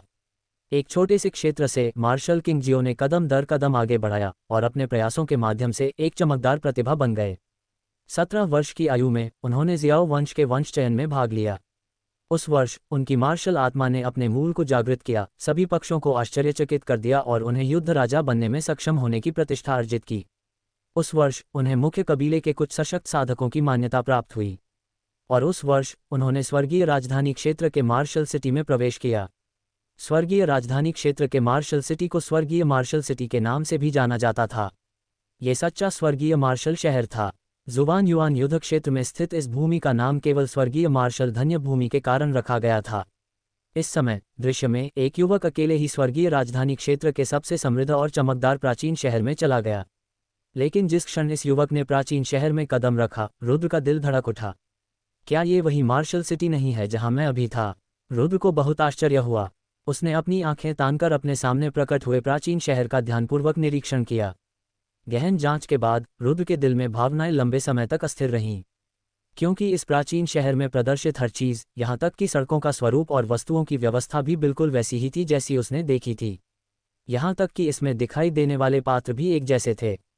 भागो, युवा मास्टर सुरेंद्र और बिरजू यहाँ आने वाले हैं। घटनास्थल पर अचानक चीख पुकार की आवाज सुनाई दी। जब यह आवाज निकली तो रुद्र को और भी यकीन हो गया कि वह क्या सोच रहा था। उसने अपने बगल में मार्शल राजा की ओर देखा। इस समय मार्शल राजा केवल हल्के से मुस्कुराया, वह भी दृश्य को घूर रहा था। उसके चेहरे पर भावना और उदासी के भाव दिखाई दे रहे थे। दृश्य में मौजूद युवक स्वयं अपनी युवावस्था में था। दृश्य बदल गया। जब खतरे की चीख सुनाई दी तो युवा मार्शल कलीम का चेहरा भी आश्चर्य से भर गया। पास में खड़े एक युवक ने बताना शुरू किया कि क्या हुआ था। ये वही व्यक्ति था जिसने अभी अभी रुद्र से बातचीत की थी। इस समय रुद्र स्तब्ध था। उसे ऐसा लग रहा था जैसे उसे मार्शल किंग जियो की युवावस्था के दौरान घटित हुए दृश्य में डाल दिया गया हो। धमाका। दरअसल एक जोरदार धमाके के साथ यंग मास्टर जियोसी और बिरजू प्रकट हुए। वही प्रवेश द्वार, वही विस्मयकारी उपस्थिति। युवा मार्शल कलीम ने दोनों प्रतिभाशाली लोगों को एक फीकी मुस्कान के साथ देखा। उस प्रभावशाली आभा को महसूस करने के बाद युवा मार्शल कलीम की आंखों में भी युद्ध की मंशा उभर आई, ठीक वैसे ही जैसे पहले रुद्र में थी। एक ही परिस्थिति, दो अलग अलग लोग, फिर भी उनकी मानसिकता इतनी समान। न केवल रुद्र बल्कि मार्शल किंग जियो भी अब इसे देखकर गहरी उदासीनता महसूस करने से खुद को नहीं रोक सका। इस भ्रम में रहते हुए रुद्र के कार्यों ने उसे अतीत की कई घटनाओं की याद दिला दी। उसे ऐसा महसूस हुआ जैसे वह रुद्र के इतने करीब है मानो वह खुद को देख रहा हो। अंततः युवा मास्टर सुरेंद्र ने अपनी चाल चली और बैंगनी स्केल वाला अग्नि आंखों वाला जानवर आगे बढ़ा। सामने एक बच्चा दिखाई दिया। इस बच्चे को देखकर रुद्र की पुतलियां अचानक सिकुड़ गईं। युवा मार्शल राजा जियाओ ने बच्चे को बचाते हुए आगे बढ़े। इसी प्रकार मार्शल कलीम के इस कृत्य से कई लोगों में असंतोष पैदा हुआ, जिन्होंने महसूस किया कि इससे उन्हें देखने में देरी हुई। ये देखकर रुद्र अपने सामने मार्शल किंग जियो को देखने से खुद को रोक नहीं सका। ये बिल्कुल मेरी युवावस्था का दृश्य था जब मैंने पहली बार मार्शल सिटी में प्रवेश किया था। मार्शल कलीम थोड़ा मुस्कुराया। तो यह वास्तविक था, रुद्र ने धीरे से कहा। उसी समय उसका हृदय कांप उठा। यदि ऐसा था तो यंग मास्टर सुरेंद्र और बिरजू वास्तव में आश्चर्यजनक रूप से प्रतिभाशाली थे। तो यह कोई भ्रम नहीं था। अब इसके बारे में सोचते हुए रुद्र को मार्शल किंग जियो के शब्दों के पीछे का अर्थ भी समझ में आ गया। रुद्र के लिए यह एक भ्रम था, लेकिन मार्शल किंग जियो के लिए यह वास्तव में घटित हुआ था। एक साधक के लिए प्रतिभा और गर्व बहुत महत्वपूर्ण है, लेकिन एक धार्मिक हृदय और ऐसा हृदय जो किसी शक्ति से नहीं डरता, उससे भी अधिक महत्वपूर्ण है। मार्शल कलीम ने अचानक भावुकता और उदासी के साथ कहा, क्योंकि इस दुनिया को ऐसे लोगों की सख्त जरूरत है जो खड़े हों। तुम्हारे पास ऐसा हृदय है, इसलिए मैंने तुम्हें चुना है, मार्शल किंग शियाओ ने कहा। मुझे आशा है कि तुम अपने मूल इरादे पर अडिग रहोगे और बाहरी चीज़ों से प्रभावित नहीं होगे। अन्यथा अगर तुम अपना मूल इरादा खो दोगे तो मार्शल पद पर कुछ भी महत्वपूर्ण हासिल करना तुम्हारे लिए मुश्किल होगा और तुम एक साधारण व्यक्ति बनकर रह जाओगे। वरिष्ठ निश्चिंत रहें, ये कनिष्ठ निश्चित रूप से अपने मूल इरादे पर कायम रहेगा, रुद्र ने गंभीर भाव से कहा। वह जानता था कि इस वरिष्ठ व्यक्ति को उससे लगाव होने का कारण संभवतः ये था कि उसने अभी अभी उस बच्चे को भ्रम में बचाया था। यदि उन्होंने पीछे हटने का विकल्प चुना होता तो संभवतः वह इस वरिष्ठ की विरासत प्राप्त करने में असमर्थ होते। सिर हिलाने के बाद रुद्र देखता रहा। वह सचमुच जानना चाहता था कि क्या मार्शल कलीम अंततः यंग मास्टर सुरेंद्र से लड़ेगा। इतना ही नहीं, एक मजबूत साधक के जीवन में कई अंतर्दृष्टियां होती हैं और रुद्र के लिए सीखने के लिए बहुत कुछ होता है। ये निश्चित रूप से एक दुर्लभ अवसर था जिसे उन्होंने जब्त कर लिया। शायद इसके बाद वह एक परिवर्तन से गुजरेगा और मार्शल पद के वास्तविक सार को समझेगा। तुम बाहरी हो, फिर भी मेरे मामलों में दखलंदाजी की हिम्मत कर रहे हो। आज मैं तुम्हें सबक सिखाऊंगा। उस दृश्य में एक ठंडी आवाज गूंजने के बाद युवा मास्टर जियोसी ने युवा राजा वू जियो को सबक सिखाने का इरादा रखते हुए अपनी चाल चली। दोनों में लड़ाई हुई। शुरुआत में राजा वू शियाओ का कोई मुकाबला नहीं था और वह तुरंत पीछे हट गया। लेकिन अंत में राजा वू शियाओ की मार्शल सोल बैटल इंटेंट बढ़ गई, जिससे वह और भी जोरदार तरीके से लड़ने लगा। उसने बिना हारे 100 चालें लड़ीं। राजा वू शियाओ वंश की एक छोटी शाखा से थे, जिनके पास पर्याप्त विरासत का अभाव था और इस प्रकार उन्हें मार्शल सिटी में हार का सामना करना पड़ा। सौभाग्य से जब युवा मास्टर सुरेंद्र एक घातक प्रहार करने वाला था तो शाह कबीले के एक बुजुर्ग ने हस्तक्षेप किया और राजा वू जियाओ को बचा लिया। इस प्रकार युवा मास्टर सुरेंद्र और बिरजू के बीच लड़ाई बिना किसी स्पष्ट विजेता के समाप्त हो गई। हालांकि राजा वू शियाओ का नाम अभी भी मार्शल सिटी में फैला हुआ था। मुख्य कुल के एक स्वर्गीय प्रतिभाशाली व्यक्ति से इतनी कम उम्र में मुकाबला कर पाना सचमुच असाधारण है। हालांकि राजा वू शियाओ हार गए, रुद्र उनकी बहुत प्रशंसा करता था। एक छोटे से कुल का एक प्रतिभाशाली व्यक्ति, जिसकी शुरुआत स्वाभाविक रूप से कम थी और जिसकी विरासत अतुलनीय थी, फिर भी इतनी बड़ी लड़ाई लड़ने में सक्षम, पहले से ही स्वर्ग को चुनौती दे रहा था। उस युद्ध के बाद राजा वू शियाओ की ख्याति धीरे धीरे पूरे स्वर्ग राजधानी क्षेत्र में फैल गई। इसके बाद वह शाह कबीले के मुख्य परिवार में बस गया और उसकी ताकत में लगातार सुधार हुआ। दृश्य बदल गया, कई लड़ाइयां दिखाई देने लगी और स्वर्ग राजधानी क्षेत्र की झलक भी दिखाई देने लगी। इससे रुद्र उत्साहित हो गया। वहां उन्होंने अनेक प्रतिभाशाली व्यक्तियों को देखा, जिनके सभी वंश प्राचीन थे। प्रत्येक व्यक्ति आश्चर्यजनक रूप से प्रतिभाशाली था तथा उनकी आभा ऐसी थी कि वह पर्वतों और नदियों को निगल सकती थी और स्वर्ग को चुनौती दे सकती थी। केवल 2 वर्षों में ही राजा वू शियाओ का उत्थान हुआ और वह शियाओ वंश में एकमात्र युवा शिष्य बन गया जो युवा गुरु सुरेंद्र के साथ प्रतिस्पर्धा कर सकता था। शाह कबीले के मुख्य परिवार के पास 2 निषिद्ध मैदान थे, दोनों ही कबीले के प्रतिभाशाली लोगों के लिए वांछित थे। इनमें से एक था पूर्वजों का दाव क्षेत्र, जहां एक सम्राट की मार्शल दाव विरासत बची हुई थी। यदि कोई वहां के दाव को समझ सके तो यह स्वर्ग विरोधी अवसर होगा। एक भयंकर प्रतिस्पर्धा के बाद राजा वू शियाओ ने यह स्थान प्राप्त किया और अपने भीतर के दाव को समझना शुरू किया। दुर्भाग्यवश निषिद्ध भूमि का दृश्य बदल गया, जिससे रुद्र को यह देखने का मौका नहीं मिला कि अंदर क्या था, जिससे उसे कुछ अफसोस हुआ। अगर तुम्हें मौका मिले तो तुम जियाओ वंश के मुख्य परिवार में प्रवेश कर सकते हो और स्वयं दाव को समझ सकते हो। राजा वू जियाओ को रुद्र के दिल की निराशा समझ आ गई और वह बोल पड़ा। इस समय रुद्र अभी भी बहुत कमजोर था और उसे बहुत गहरा दाव देना उचित नहीं था। इसके अलावा अगर वह इसे देख भी लेता तो वह केवल एक राक्षसी जुनून में फंस जाता। वह केवल इसी क्षण उस सर्वोच्च मार्शल दाव को समझना चाहेगा। हालांकि साधना चरणबद्ध तरीके से धीरे धीरे आगे बढ़नी चाहिए, जल्दबाजी नहीं करनी चाहिए। अन्यथा अस्थिर आधार के साथ स्वर्ग में चढ़ने का प्रयास केवल राक्षसी जुनून की ओर ले जाएगा, जिससे कोई खुद को मुक्त नहीं कर सकता। इसलिए राजा वू शियाओ ने उसे मार्शल दाव विरासत का दृश्य नहीं देखने दिया, क्योंकि इससे उसे केवल नुकसान ही होगा और कोई लाभ नहीं होगा। समझ गया, रुद्र ने सिर हिलाया। वह भी राजा वू जियो के श्रमसाध्य प्रयासों को समझ रहा था। जब राजा वू शियाओ एकांतवास से बाहर आए तो मार्शल दाव की उनकी समझ और भी मजबूत हो गई थी। इस समय वे युवा गुरु सुरेंद्र से पूरी तरह मुकाबला कर सकते थे। उनकी आभा युवा मास्टर सुरेंद्र से भी आगे निकल गई और उनके पास शाह कबीले के अगले कबीले प्रमुख का उत्तराधिकारी बनने का मौका था। उत्तराधिकारी, उसके पास जियो कबीले के पूर्वज द्वारा छोड़ी गई मूल मार्शल आत्मा छाप प्राप्त करने का मौका था, जिसमें मार्शल दाव का सबसे आदिम सार निहित था। यह एक अद्वितीय शक्ति बनने का एक शॉर्टकट था और यहाँ तक कि शाह कबीले के भीतर भी कुछ ही लोग हजारों वर्षों में ऐसी विरासत प्राप्त करने में सक्षम थे। इस वजह से जियाओ कबीला दो गुटों में विभाजित हो गया। एक पक्ष ने युवा मास्टर सुरेंद्र का समर्थन किया, दूसरे पक्ष ने राजा वू शियाओ का समर्थन किया। दुर्भाग्य से राजा वू शियाओ एक शाखा परिवार से होने के कारण पर्याप्त आधार का अभाव था और हर मोड़ पर उनका दमन किया गया। एक प्रशिक्षण अभियान के दौरान उन पर शक्तिशाली विशेषज्ञों द्वारा घात लगाकर हमला भी किया गया, जिससे अंततः उनकी नींव नष्ट हो गई। ये लोग ऐसे कैसे हो सकते हैं? ये दृश्य देखकर रुद्र का दिल कांप उठा और उसके अंदर गुस्सा उमड़ पड़ा। वे एक ही वंश के थे, फिर इतनी कड़वाहट क्यों? यदि दो शक्तिशाली विशेषज्ञ उभरे होते तो जियाओ कबीला निश्चित रूप से कुछ समय के लिए समृद्ध हो गया होता। उस समय स्वर्ग राजधानी क्षेत्र में कितने लोग उनसे मुकाबला कर सकते थे? ये दुनिया मार्शल आर्ट को महत्व देती है और जीतने वाला राजा होता है, हारने वाला डाकू, बिल्कुल मेरे भाग्य की तरह। राजा वू शियाओ ने धीरे से आह भरी और कहा, अगर भविष्य में आपको स्वर्ग राजधानी क्षेत्र में शियाओ कबीले के मुख्य परिवार में शामिल होने का मौका मिले तो दूसरों से सावधान और सतर्क रहना याद रखें। कभी कभी कुछ लोग अपने निजी फायदे के लिए बड़ी तस्वीर पर विचार नहीं करते। बोलते हुए राजा वू शियाओ थोड़ा उदास लग रहे थे। उस समय शाह कबीले का मुख्य परिवार कितना गौरवशाली था, जिसमें दो राजा उदय होने वाले थे। दुर्भाग्य से राजा वू शियाओ पर अंततः घात लगाकर हमला किया गया। गंभीर रूप से घायल होने के बाद वह एकांतवास में चले गए। तब से युवा गुरु शियाओसी का प्रभुत्व स्थापित हो गया और उन्हें विरासत में मार्शल मूल प्राप्त हुआ। राजा वू शियाओ का एकांतवास उन्हें इस क्षेत्र तक ले आया। सच्चा मार्शल संप्रदाय। अफसोस, अंत में सच्चा मार्शल संप्रदाय अभी भी नष्ट हो गया था, और वह नष्ट हो गया केवल एक अवशेष आत्मा छोड़कर। क्या ये शाह कबीले द्वारा किया गया था? रुद्र की आंखों में एक ठंडी चमक चमक उठी। राजा वू शियाओ ने केवल अपना हाथ हिलाया और कहा, अतीत धुएं की तरह है, चलो इस पर ध्यान न दें।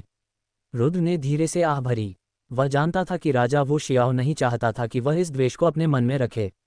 तो फिर इस गहनसार युद्ध क्षेत्र का क्या मतलब है? रुद्र ने अचानक पूछा। यह युद्ध क्षेत्र एक बंद क्षेत्र की तरह लग रहा था, जिससे रुद्र कुछ उलझन में पड़ गया। गहनसार युद्ध क्षेत्र। राजा वू शियाओ हक्के बक्के से दिखे, मानो उन्हें इससे कोई परिचय ही न हो। शायद यह मेरे निधन के बाद हुआ होगा। मैंने कभी सोचा भी नहीं था कि इतना विशाल क्षेत्र एक प्राचीन युद्ध क्षेत्र में बदल जाएगा। ऐसा लगता है कि मैं कई सदियों से गायब हूँ।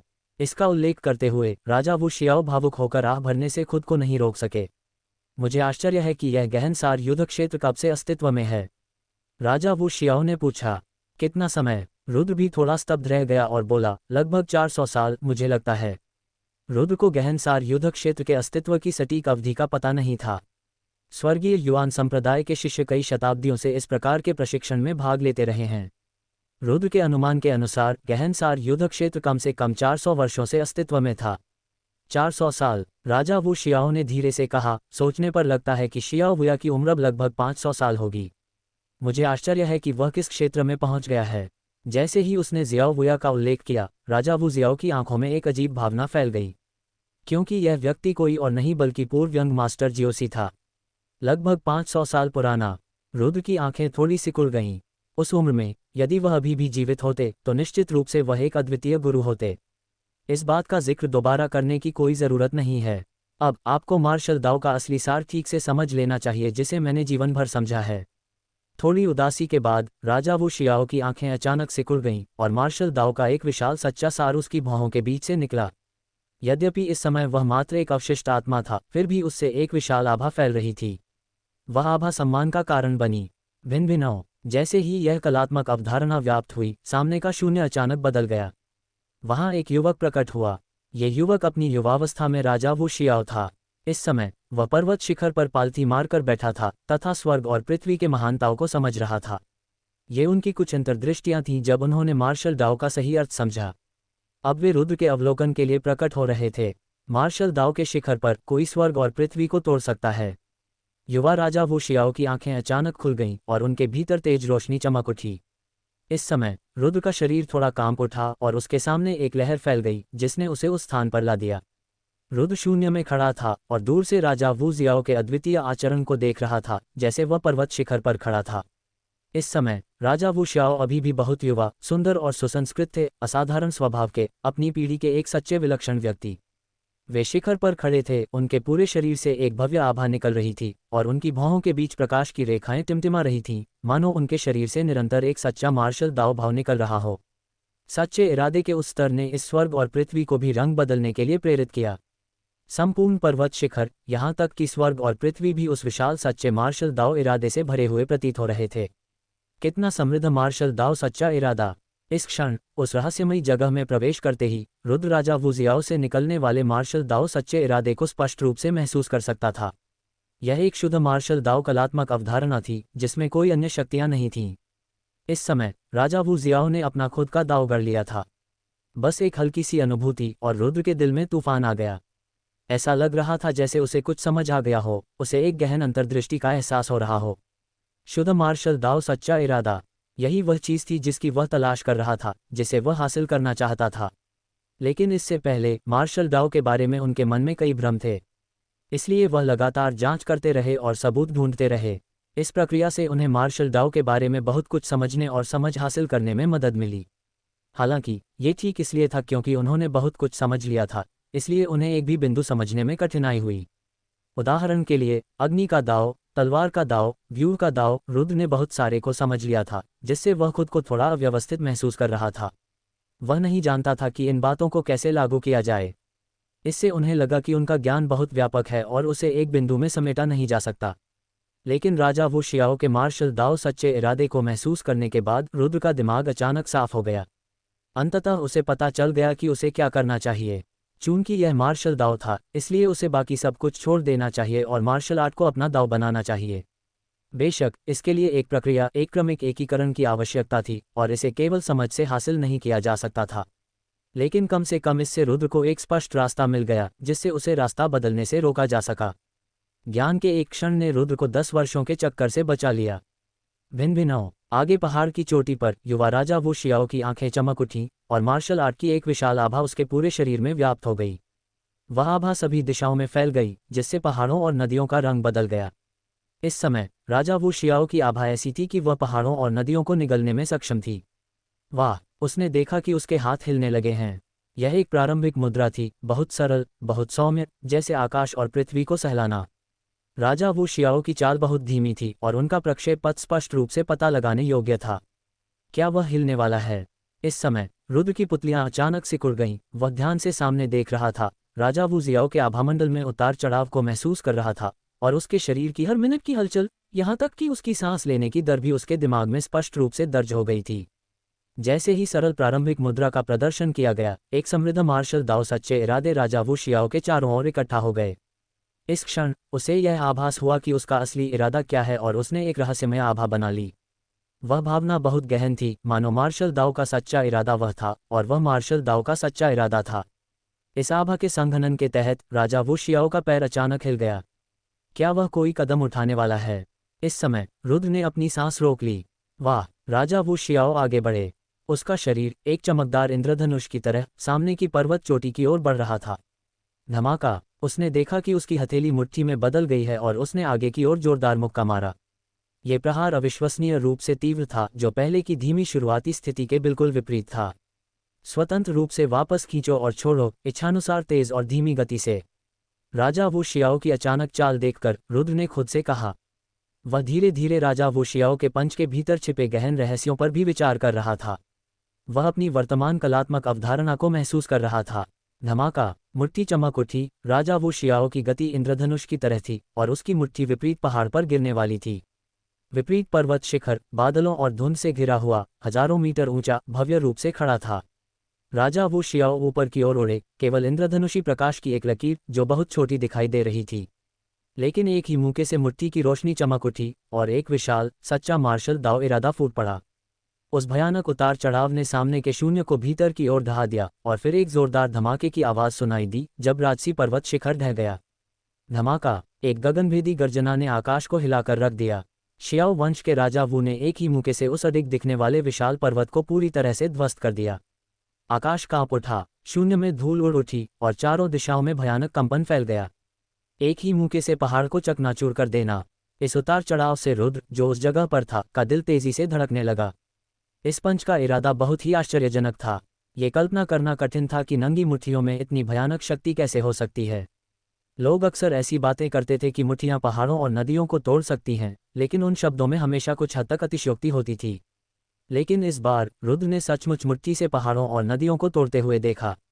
सिर्फ एक मुक्का से रुद्र के दिल में एक उथल पुथल भरी लहर उठी। क्या यही मार्शल आर्ट की ताकत है? रुद्र की नज़रें सामने की ओर टिकी थीं, उनमें घबराहट और सदमे का मिश्रण था।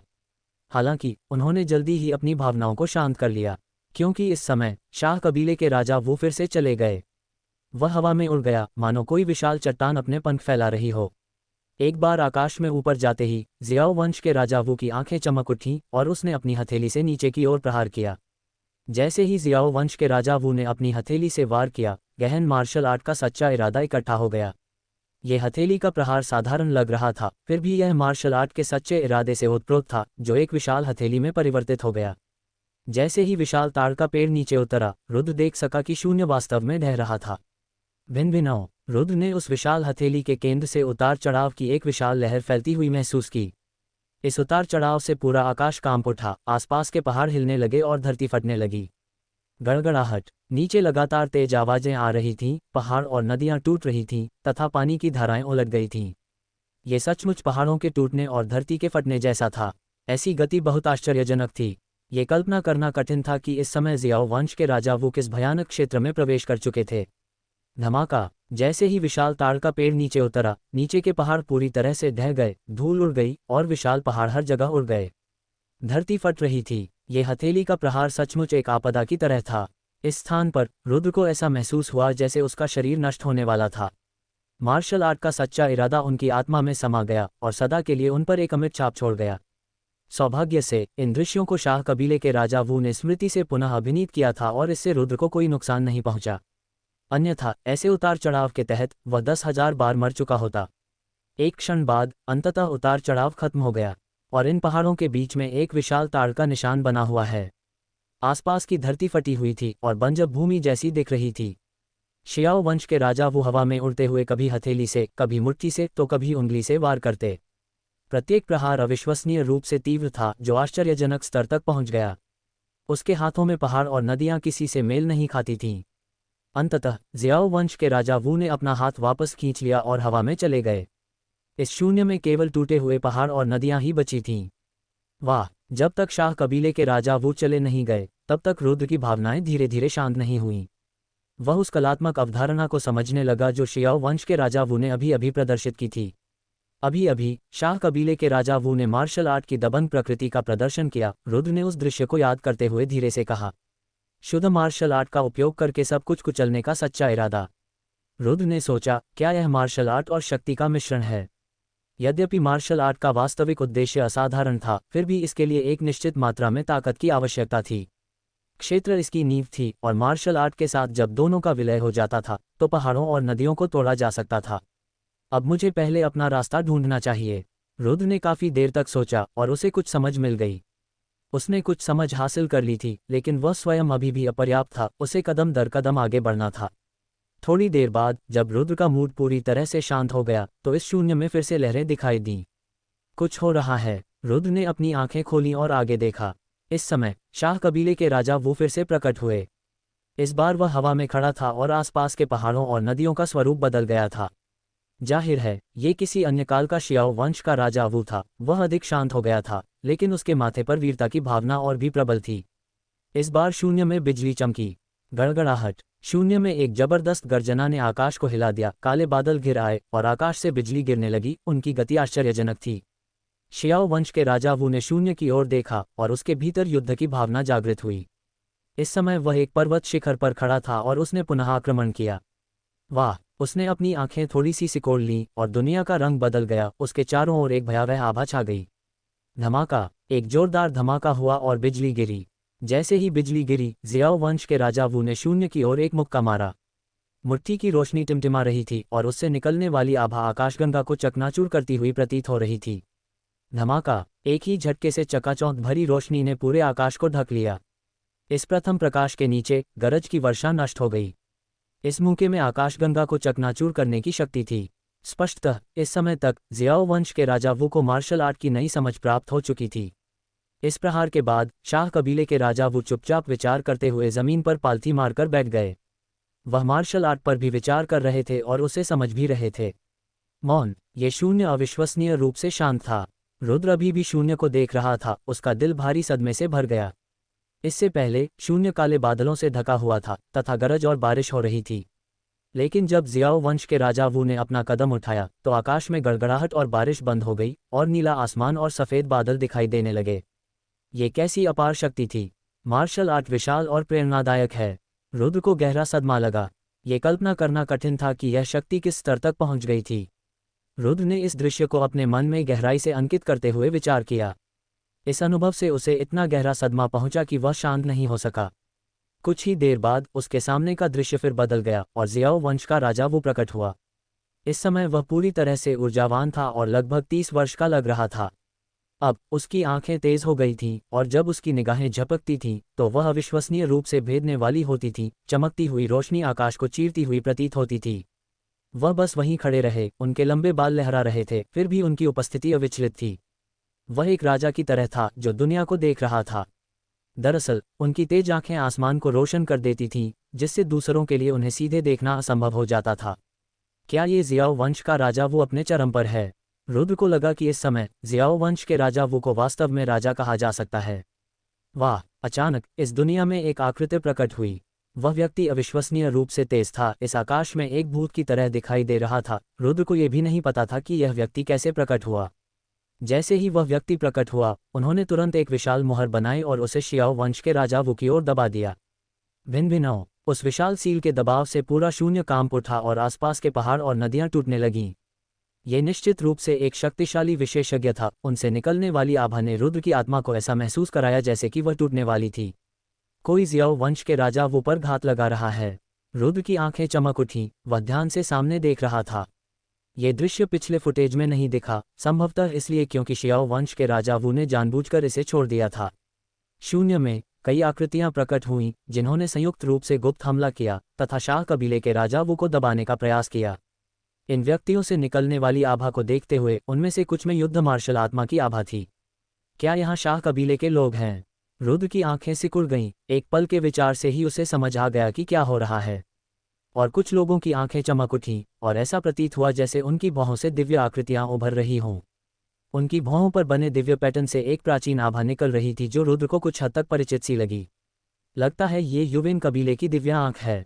रुद्र की आंखें आश्चर्य से चौड़ी हो गईं। आखिरकार तुम खुद को रोक नहीं पाए। शून्य में शियाओ वंश का राजा वो खड़ा था। उसके हाथ पीठ के पीछे बंधे हुए थे। उसके वस्त्र हवा में लहरा रहे थे। एक प्रभावशाली आभा बिखेर रहे थे। उसकी निगाहें तिरस्कार भरी थीं, बस एक सहज उदासीनता के साथ आसपास घूम रही थीं। वाह! जैसे ही विशाल सील नीचे उतरी, उसने बस अपनी नज़रें झपकाईं और उसकी भौहों के बीच रोशनी के पैटर्न झिलमिला उठे, जो सीधे एक तेज धार में बदल गए और आकाश को चीरते हुए विशाल सील को चीर डाला। फिर रोशनी चमकी और उसने उस व्यक्ति को तुरंत काट डाला जिसने उस पर घात लगाया था। एक ही नज़र में दुनिया का रंग बदल गया और जो प्रकाश निकला वह सूर्य से भी अधिक चमकदार था, जिसने सभी दिशाओं को ढक लिया। वाह! ये दृश्य देखकर सब चुप हो गए। रुद्र भी अपनी जगह पर जमी खड़ी रही। क्या सिर्फ एक नज़र से ही एक शक्तिशाली विशेषज्ञ का गुप्त हमला टूट गया?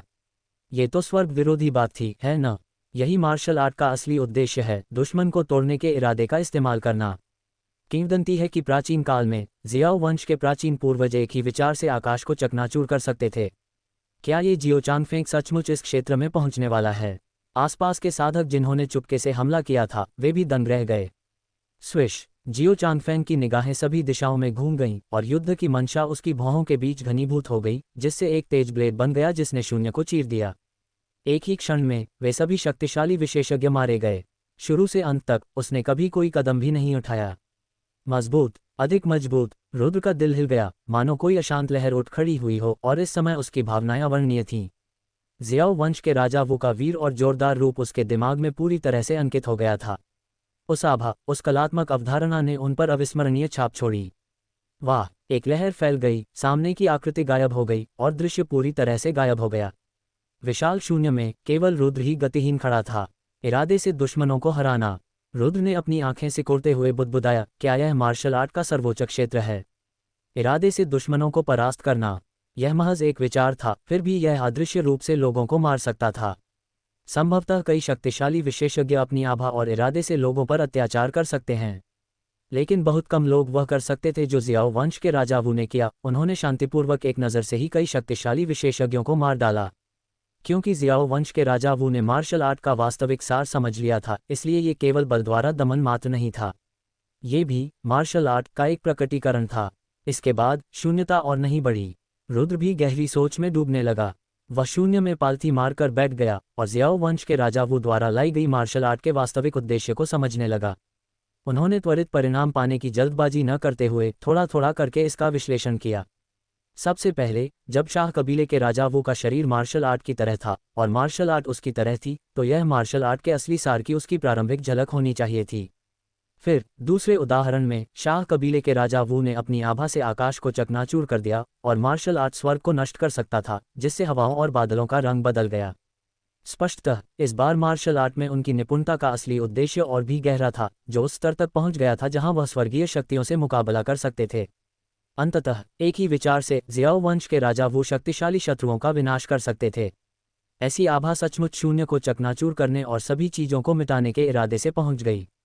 इस समय शाह कबीले के राजा वू ने पहले ही मार्शल आर्ट में गहन निपुणता हासिल कर ली थी और उन्हें राजा कहा जा सकता था। 3 स्तर, मार्शल आर्ट की 3 अलग अलग समझ। रुद्र के लिए यह एक बहुत बड़ा खजाना था। यह सचमुच एक स्वर्ग विरोधी अवसर था, जो उसके भविष्य के विकास के लिए अत्यंत लाभदायक था। इस समय रुद्र ने चुपचाप विचार किया, समझा और इस कलात्मक अवधारणा को अपने दिल में समाहित कर लिया। ये कलात्मक संकल्पना एक उज्ज्वल दीपक की तरह थी, जो उनके लिए आगे का मार्ग रोशन कर रही थी। मार्शल आर्ट में रुद्र का रास्ता अविश्वसनीय रूप से स्पष्ट हो गया। इससे पहले हालांकि उनके दिल में मार्शल आर्ट की भावना थी, लेकिन आगे का रास्ता घने कोहरे में डूबा हुआ था, जिससे आगे बढ़ना मुश्किल हो रहा था। ये 3 कलात्मक अवधारणाएं मार्शल आर्ट का सच्चा सार हैं और केवल उस स्तर तक पहुंचकर ही कोई उन्हें सही मायने में समझ सकता है। जैसे जैसे वह समझता गया, रुद्र के दिल को राहत महसूस हुई और उसके चेहरे पर एक शांतिपूर्ण और शांत अभिव्यक्ति दिखाई दी। उसका हृदय बहुत शांत था। वह इस मार्शल आर्ट के सच्चे इरादे से गुमराह नहीं हुआ, नहीं वह इसे पूरी तरह से समझने की कोशिश में इसमें फंसा। यदि वह ऐसा करता तो अपनी वर्तमान नींव के साथ वह केवल भ्रम में ही पड़ता। स्टॉप्ड, अब मुझे अपना खुद का दाव ढूंढना है, रुद्र ने खुद से कहा। वह अचानक उठ खड़ा हुआ। अब न तो वह रुका और न ही कुछ समझने की कोशिश कर रहा था। क्योंकि ताव हृदय में है, इसलिए उसे समझने की कोई आवश्यकता नहीं है। इस समय उसे एक प्रक्रिया की आवश्यकता थी। बहुत बढ़िया, तुम्हारा दिमाग साफ है और तुम्हें पता है कि चुनाव कैसे करना है। रुद्र को शांत भाव से खड़ा देखकर राजा वू ने थोड़ा सिर हिलाया। वह इससे बहुत संतुष्ट थे। केवल कदम दर कदम प्रगति करके ही महान दाव को प्राप्त किया जा सकता है। यदि रुद्र को त्वरित सफलता का जुनून सवार हो जाए तो वह निराश हो जाएगा। राजा वो अपने जीवन काल में प्रतिभाशाली थे और मार्शल दाव की उनकी गहन समझ इस जूनियर के लिए सराहनीय है। रुद्र खड़ा हुआ और फिर राजा वू से बोला। उन्होंने राजा वू की उपलब्धियों की सच्चे मन से प्रशंसा की। ये दुख की बात है कि ऐसी प्रतिभा का पतन हो गया। ये खेदजनक था। उसी समय रुद्र को भी जियो कबीले के कुछ लोगों के कार्यों से घृणा महसूस हुई। युद्ध कला का मार्ग अंतहीन है, तुम्हारा भविष्य अभी बहुत लंबा है। राजा वू ने रुद्र को स्नेह और लालसा के मिले जुले भाव से देखते हुए हल्की सी आह भरी। जब भी वह इस युवक को देखता, मानो उसे अपना युवा रूप दिखाई देता। रुद्र ने सिर हिलाया। मार्शल दाओ के बारे में राजा वू की गहरी समझ देखकर उसे ये भी पता था कि यह रास्ता कितना लंबा है। राजा वू ने अपने जीवन में जिन स्वर्गीय चमत्कारों का सामना किया था, उन्हें देखने के बाद उन्हें एहसास हुआ कि ये दुनिया कितनी विशाल है। इस समय उसे स्पष्ट रूप से याद आया कि लिंग शी ने जाते समय क्या कहा था। ये दुनिया बहुत बड़ी है और इसमें अद्भुत प्रतिभा वाले दिव्य चमत्कारों की कोई कमी नहीं है। उन लोगों की नज़र में वह रुद्र एक चींटी जैसा हो सकता है। अब इस बारे में सोचते हुए लिंग शी उस समय अर्धनवजात आत्मा क्षेत्र में प्रवेश करने वाला रहा होगा, है ना? इससे पहले स्वर्गभक्षी गौरैया अपनी नवजात आत्मा को संघनित करने वाली थी, लेकिन उसके क्लेश के दौरान लिंग शी ने उस पर हमला कर दिया, जिससे उसे अपने भौतिक शरीर को आत्मविनाश करने के लिए मजबूर होना पड़ा।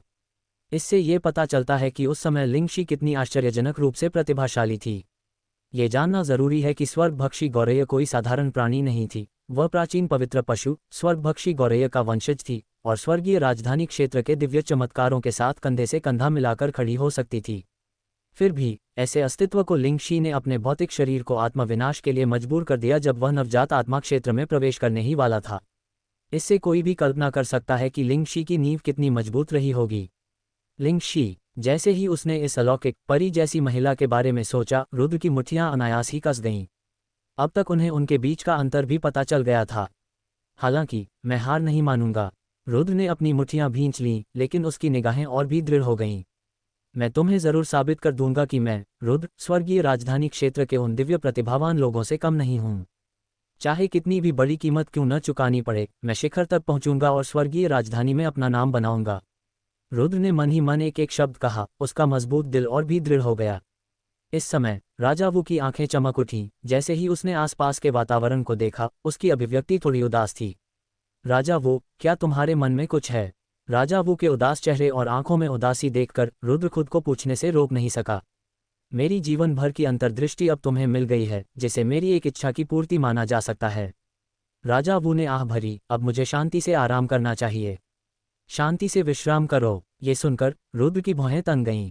उसने राजा वू की ओर देखा और पाया कि उस वृद्ध की आकृति अलौकिक थी, मानो वह किसी भी क्षण विलीन हो सकती थी। इससे पहले उसने अपनी दिव्य शक्ति का उपयोग करके एक स्मृति लोक प्रकट किया था, जिससे रुद्र उसमें डूब गया और मार्शल दाओ को समझ सका। इससे उनकी आत्मिक शक्ति का बहुत बड़ा हिस्सा नष्ट हो गया। इससे राजा वो, जो पहले से ही एक अवशेष आत्मा था, के लिए अब और जीवित रहना असंभव हो गया। मैं पहले ही गिर चुका था और मेरी आत्मा बहुत पहले ही स्वर्ग और पृथ्वी पर लौट चुकी थी। यहाँ जो कुछ बचा है वह बस एक निरंतर जुनून है। राजा वू ने कहा, एक मार्शल कलाकार के रूप में व्यक्ति को हमेशा आगे की ओर देखना चाहिए और चुनाव करना आना चाहिए। अगर आप क्षणिक भावनाओं में उलझे रहेंगे तो यह आपको केवल जड़ बना देगा। ये जूनियर समझता है। रुद्र भावुक हो गया। उसने उम्मीद नहीं की थी कि इस समय भी ये सीनियर उसे निर्देश देना नहीं भूलेगा। इससे उसे कृतज्ञता का एहसास हुआ और वह पहले से ही इस बुजुर्ग को अपने दिल में अपना गुरु मानता था। बस अफसोस था कि राजा वू का निधन हो चुका था। इससे पहले कि मेरी चेतना लुप्त हो जाए, मैं तुम्हें एक और अवसर प्रदान करूंगा। राजा वू की आंखें अचानक चमक उठीं और उसने अपना बड़ा हाथ आगे बढ़ाया। वाह! अचानक ये दुनिया एक तूफान की तरह दहाड़ उठी। मार्शल दाओ का एक विशाल सच्चा इरादा सभी दिशाओं से बह गया। जैसे ही मार्शल दाओ का ये सच्चा इरादा सामने आया, रुद्र ने महसूस किया कि उसका शरीर डूब रहा है, मानो उसे दबाया जा रहा हो। यह एक मार्शल दाओ डोमेन है। रुद्र अपने दिल में आश्चर्यचकित था, यह महसूस करते हुए कि अस्थिर आभा एक मार्शल दाओ डोमेन था। मार्शल दाओ क्षेत्र को तभी समझा जा सकता है जब कोई एक निश्चित क्षेत्र में पहुंच जाए। राजा वू ने दोनों हाथों से मार्गदर्शन करते हुए मार्शल दाओ के विशाल सच्चे उद्देश्य को संक्षेप में प्रस्तुत किया। उस सच्चे उद्देश्य के भीतर कुछ विशेष रून बुते हुए थे, जो लगातार एक मुहर में संघनित होते जा रहे थे। यह मुहर आपके लिए है, आपकी सुरक्षा के लिए। राजा वू ने कहा, हालांकि इसके उपयोग को प्रतिबंधित करने के लिए आपके पास संबंधित शक्ति को सक्रिय करने के लिए एक निश्चित मात्रा में मार्शल आत्मा शक्ति होनी चाहिए। अन्यथा भले ही आप इस मुहर को धारण करें, आप इसे सक्रिय नहीं कर पाएंगे। याद रखें, बाहरी शक्ति अंततः बाहरी शक्ति ही होती है, इस पर बहुत अधिक भरोसा न करें। जब तुम स्वयं पर्याप्त रूप से मजबूत होगे, तभी तुम दुनिया में गर्व से खड़े हो सकते हो। राजा वो फिर भी रुद्र को डांटना नहीं भूले। उन्हें इस युवक से बड़ी उम्मीदें थीं। ये जूनियर समझता है। रुद्र ने सिर हिलाया, उसका चेहरा गंभीर था। वाह! विशाल सैन्य शक्ति संघनित हुई और एक धर्म मुहर का निर्माण हुआ। यह एक धर्म मुहर थी जो गहन पैटर्न के साथ गुंथी हुई थी, जिसमें मार्शल दाओ का एक विशाल सच्चा इरादा निहित था। मेरे मार्शल आत्मा स्रोत को एकीकृत करें।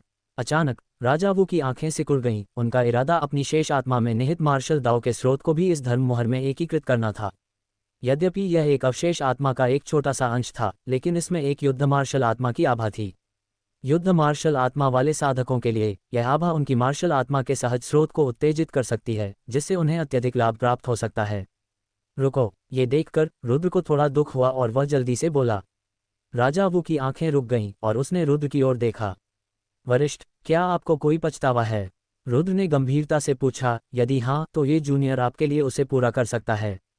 एक विराम के बाद रुद्र ने आगे कहा, भले ही यह आपसे बदला लेने के लिए हो, जब तक मेरे पास क्षमता है मैं संकोच नहीं करूंगा। राजा वू द्वारा प्रदर्शित स्मृतियों से रुद्र पहले ही अनुमान लगा सकता था कि राजा वू पर हमला करने वालों में जियाओ वंश और युवेन वंश के सदस्य शामिल होंगे। जहां तक सच्चे मार्शल संप्रदाय में बाद में हमला करने वालों का सवाल है, यह अनुमान लगाना मुश्किल नहीं था कि ये दोनों ही ताकतें रही होंगी। इन लोगों को पता चल गया होगा कि राजा वू अभी भी जीवित हैं और वे उन्हें चुप कराने के लिए यहाँ आए हैं। रुद्र को राजा वू की विरासत प्राप्त हो चुकी थी और वह पहले से ही अपने दिल में उसे अपना स्वामी मानता था। शिष्य को स्वाभाविक रूप से गुरु का बदला सहना चाहिए, इसीलिए तो उसने बोला था, बदला। राजा वू हल्के से मुस्कुराया। ऐसा लग रहा था जैसे उसे रुद्र की सच्ची भावनाओं से गर्मी महसूस हो रही हो। हालांकि उसने केवल अपना सिर हिलाया। ऐसा प्रतीत होता है कि उसका इरादा रुद्र से बदला लेने का नहीं था, क्योंकि वह अच्छी तरह जानता था कि उसके शत्रु बहुत शक्तिशाली थे। यद्यपि उस समय उसके साथियों के बीच उसे राजा के रूप में सम्मान दिया जाता था, फिर भी वह पराजित हुआ। रुद्र बदला कैसे ले सकता है? वह अपने लिए न्याय कैसे मांग सकता है? इसलिए शुरू से ही राजा वो इस मामले से बचते रहे थे। राजा वो को हिचकिचाते देख रुद्र ने भौहें चढ़ाईं, क्योंकि उसे पता था कि यह वरिष्ठ उसके बारे में सोच रहा था। जितना अधिक यह मामला था, उतना अधिक रुद्र को दिल का दर्द महसूस हुआ। ऐसा व्यक्तित्व जो अपने जीवन काल में शक्ति से निडर था, वीरता की भावना से भरा हुआ था, मनुष्यों के बीच एक अजगर था। अफसोस, स्वर्ग को उसकी प्रतिभा से ईर्ष्या हुई, जिसके कारण राजा वो का पतन हो गया। रुद्र ने आह भरी। ऐसा महसूस हुआ जैसे उसकी छाती में सांस अटक गई हो, जो उसके लिए न्याय मांगना चाहता हो। चाहे कुछ भी हो, उसे कम से कम शाह कबीले के पास जाना चाहिए और उन बुजुर्गों से पूछना चाहिए कि उन्होंने ऐसा व्यवहार क्यों किया। वे इतने स्वार्थी क्यों थे? यहाँ तक कि उसके मन में उस युवा मास्टर सुरेंद्र के खिलाफ लड़ने की इच्छा भी थी। यद्यपि यह विचार हास्यास्पद एवं मूर्खतापूर्ण था, लेकिन रुद्र के दिल में एक अकथनीय विश्वास था कि उसे ऐसा करना चाहिए, क्योंकि वह पहले से ही राजा वू को अपना स्वामी मान चुका था। मूर्ख बच्चे, राजा वू ने सिर हिलाया और मुस्कुराया। उसने ज्यादा कुछ नहीं कहा, मानो उसे पता हो कि ज्यादा बातें बेकार होंगी। जो होना तय था वह होकर ही रहेगा, सब कुछ भाग्य पर निर्भर है। अगर तुम सचमुच कुछ करना चाहते हो तो जब तुम स्वर्गीय राजधानी क्षेत्र पहुंचो तो याओ कबीले के पास जाओ और मेरी तरफ से याओ जुएई को नमस्ते कहना। अगर वह मेरे बारे में पूछे तो उसे बताना कि राजा वो, इस जीवन में मेरा एकमात्र अफसोस यह है कि मैं अपना बाकी जीवन उसके साथ नहीं बिता सका। कुछ देर रुकने के बाद राजा वू ने धीमी सांस लेते हुए कहा, संभवतः अपनी प्रतिभा के कारण वह अभी भी जीवित होगी। जैसे ही उसने याओ जुएई का उल्लेख किया, राजा वू की आंखों में कोमलता का एक संकेत दिखाई दिया। उससे भी अधिक ये दुख था। राजा वू की अभिव्यक्ति से रुद्र को पता था कि पूर्व और याओ जुएई के बीच निश्चित रूप से एक रिश्ता था। रुद्र ने राजा वू की स्मृति दुनिया में इस याओ जुएई को नहीं देखा था। हालांकि वह जानता था कि यह याओ जुई वास्तव में एक स्वर्गीय गौरव थी, जो उस समय स्वर्गीय राजधानी क्षेत्र में अपनी सुंदरता के लिए जानी जाती थी। उस समय यंग मास्टर सुरेंद्र और बिरजू ने इस महिला के लिए अपनी चालें चलीं, लेकिन बाद में इस महिला को राजा वू से प्यार हो गया। अगर मौका मिला तो ये जूनियर जरूर सीनियर याओ को ढूंढेगा और आपकी इच्छा से अवगत कराएगा, रुद्र ने कहा। राजा वू ने थोड़ा सिर हिलाया, फिर उसके बड़े हाथ की एक लहर के साथ इस जगह में अचानक एक हरी रोशनी दिखाई दी। ये स्वर्गीय हृदय दिव्य जैड है, जो आत्माओं को पोषण और संचय कर सकता है। उस समय मेरी बची हुई आत्मा का एक अंश इसमें प्रवेश कर गया था, जिससे यह अब तक बिना नष्ट हुए संरक्षित है। अगर तुम इस जैड को धारण करोगे तो वह तुम्हें मेरा उत्तराधिकारी अवश्य मान लेगी। राजा वू ने हवा से एक जेड पेंडेंट उठाया। वाह! जेड पेंडेंट रुद्र की ओर तैरता हुआ नीचे आया। रुद्र ने अपना हाथ बढ़ाया और जेड पेंडेंट को पकड़ लिया। जैसे ही जेड पेंडेंट ने उसके हाथ को छुआ, रुद्र की आंखें अचानक चमक उठीं। कितनी समृद्ध जीवन आभा है! रुद्र अपने दिल में आश्चर्यचकित था, इस जेड पेंडेंट के भीतर एक समृद्ध जीवन आभा को महसूस करते हुए। उसके पास एक जीवन मार्शल आत्मा है। अगर वह जीवित है तो वह अभी भी एक अमर की तरह सुंदर और महान होगी, है ना? राजा वू ने गहरी सांस ली। एक पीढ़ी का स्वर्गीय गौरव, वे एक दूसरे को जानते थे और प्यार करते थे, लेकिन अफसोस इसका अंत इस तरह हुआ। जीवन मार्शल आत्मा, रुद्र का दिल हिल गया, क्या यह मेरी माँ का वंश नहीं है? इससे उसका दिल तेजी से धड़कने लगा। राजा वू की स्मृति दुनिया में याओ जुएई का ज्यादा उल्लेख नहीं था, इसलिए रुद्र को उसकी पृष्ठभूमि के बारे में पता नहीं था। लेकिन अब यह सुनकर उसे अचानक समझ आ गया। साथ ही वह अपनी माँ के गोत्र का भी निर्धारण कर सकता था। ये याओ कबीला होना चाहिए। ये स्वर्गीय राजधानी क्षेत्र में एक प्रमुख कबीला भी था, जो शाह कबीले, युवेन कबीले और अन्य प्रमुख कबीलों के बराबर था। ये कल्पना करना कठिन नहीं था कि रुद्र की माँ की पहचान कितनी कीमती थी, और उसके पिता कितने आश्चर्यजनक रूप से प्रतिभाशाली रहे होंगे कि उन्होंने ऐसे स्वर्गीय गौरव का दिल जीत लिया। दुर्भाग्य से रुद्र को अपने पिता के मामलों के बारे में बहुत कम जानकारी थी। वह केवल इतना जानता था कि उसके पिता बुरी तरह घायल होकर लौटे थे और खून बह रहा था तथा बहुत अस्त व्यस्त दिख रहे थे। उस समय क्या हुआ था? रुद्र की भौहें सिकुड़ गईं क्योंकि वह कई चीज़ों के बारे में सोच रहा था। उसके दिल में एक स्पष्ट बेचैनी महसूस हो रही थी। भले ही आप आश्चर्यजनक रूप से प्रतिभाशाली हों और कुछ समय के लिए तूफान खड़ा कर दे, तो क्या हुआ? राजा वू ने शून्य में देखा, गहरी भावुकता में। ऐसा लग रहा था जैसे वह खुद से पूछ रहा हो और अपने जीवन पर विलाप कर रहा हो। अंत में उसने अपनी आंखें सिकुड़ते हुए रुद्र की ओर देखा और कहा, तुम्हें सावधान रहना होगा और जब तुम्हारी ताकत अपर्याप्त हो तो अपनी तलवार को छिपाना सीखना होगा। मुझे लगता है कि सब कुछ भाग्य की इच्छा के अनुसार ही होगा। अंततः राजा वू ने फिर से अपना सिर हिलाया। यदि वह हमेशा सहनशील रहता तो वह राजा वू नहीं होता। यही बात रुद्र पर भी लागू होती है। जीवन में व्यक्ति को सदैव अपना सच्चा स्वरूप बनाए रखना चाहिए। मुझे आशा है कि तुम पूरी तरह आगे बढ़ सकोगे, जीवन और मृत्यु को पार कर सकोगे और दांव के शिखर तक पहुंच सकोगे। अंततः उसने हल्की सी आह भरी, उसका शरीर फड़फड़ाने लगा, एक रून में बदल गया और संघनित मार्शल सील में विलीन हो गया। यह उसकी शेष आत्मा में बचा हुआ मार्शल मूल पैटर्न था। मार्शल आत्मा की उत्पत्ति चेतना के समुद्र में मौजूद है और एक निश्चित क्षेत्र तक पहुंचने के बाद आत्मा में एकीकृत हो सकती है। दुर्भाग्यवश जब मार्शल राजा जियो का पतन हुआ तो उसकी आत्मा का केवल एक अंश ही बच पाया, इसलिए यह मार्शल आत्मा की उत्पत्ति पर्याप्त रूप से पूर्ण नहीं थी। फिर भी जब मार्शल आत्मा की उत्पत्ति का यह अंश मार्शल सील में विलीन हुआ तो मार्शल सील के भीतर तुरंत एक मार्शल दाव का सच्चा अर्थ उभरने लगा। वह मार्शल दाव का सच्चा अर्थ अत्यंत विशाल था और उसमें एक आदिम भाव था, मानो वह प्राचीन काल से आया हो। मार्शल सील। अपनी ओर तैरती हुई मार्शल सील को देखकर रुद्र का मूड बेहद गंभीर था। वाह! मार्शल सील उसके हाथ में आ गई और एक विशाल मार्शल दाव का सच्चा अर्थ फैल गया। यह मार्शल सील केवल एक हथेली के आकार का था, लेकिन जब यह उसकी हथेली में उतरा तो रुद्र को ऐसा लगा जैसे उसने एक विशाल पर्वत पकड़ रखा हो। इस मार्शल सील के भीतर वास्तव में एक मार्शल दाव डोमेन की शक्ति थी। ऐसा इसलिए भी था क्योंकि मार्शल सील के भीतर की शक्ति सीलबंद थी, अन्यथा ऐसी शक्ति कभी भी रुद्र सहन नहीं कर सकती थी। हाथ में मार्शल सील के साथ रुद्र एक पहाड़ की तरह भारी महसूस कर रहा था। यह मार्शल सील का वजन नहीं था, यह उसका दिल था। मार्शल कलीम, निश्चिंत रहो। हालांकि तुमने कभी कुछ नहीं कहा, मुझे पता है कि तुम यंग मास्टर सुरेंद्र के साथ फिर से प्रतिस्पर्धा करना चाहते थे, क्योंकि तुम प्रतिभा के कारण नहीं बल्कि अपनी पृष्ठभूमि के कारण हारे थे। अगर मौका मिला तो मैं तुमसे जरूर बदला लूंगा और इस गुस्से को बाहर निकालूंगा। रुद्र की आंखें झपक उठीं, शून्य की ओर देखते हुए। इस समय उसने अपने मन में एक शपथ ली। उसने अपने दिल में एक लक्ष्य निर्धारित किया। वह स्वर्गीय राजधानी डोमेन में मार्शल सिटी में प्रवेश करना था। वह मार्शल किंग जियो के लिए नाम कमाना चाहता था। मार्शल किंग जियो के उत्तराधिकारी के रूप में वह मार्शल सिटी में खड़ा होगा और हजारों लोगों द्वारा प्रशंसित एक अस्तित्व बन जाएगा। यदि मार्शल कलीम शाह कबीले की एक शाखा से नहीं आया होता, जिसमें शक्तिशाली व्यक्तियों का समर्थन और सहयोगियों का समर्थन नहीं होता, तो वह अब तक शाह कबीले का कबीला नेता बन चुका होता, दुनिया को नीची नज़र से देखता और एक ऐसा व्यक्ति बन जाता जो सभी प्राणियों की अनदेखी करता। लेकिन अब उसकी आत्मा स्वर्ग और पृथ्वी पर लौट चुकी थी। रुद्र भी एक शाखा से आया था।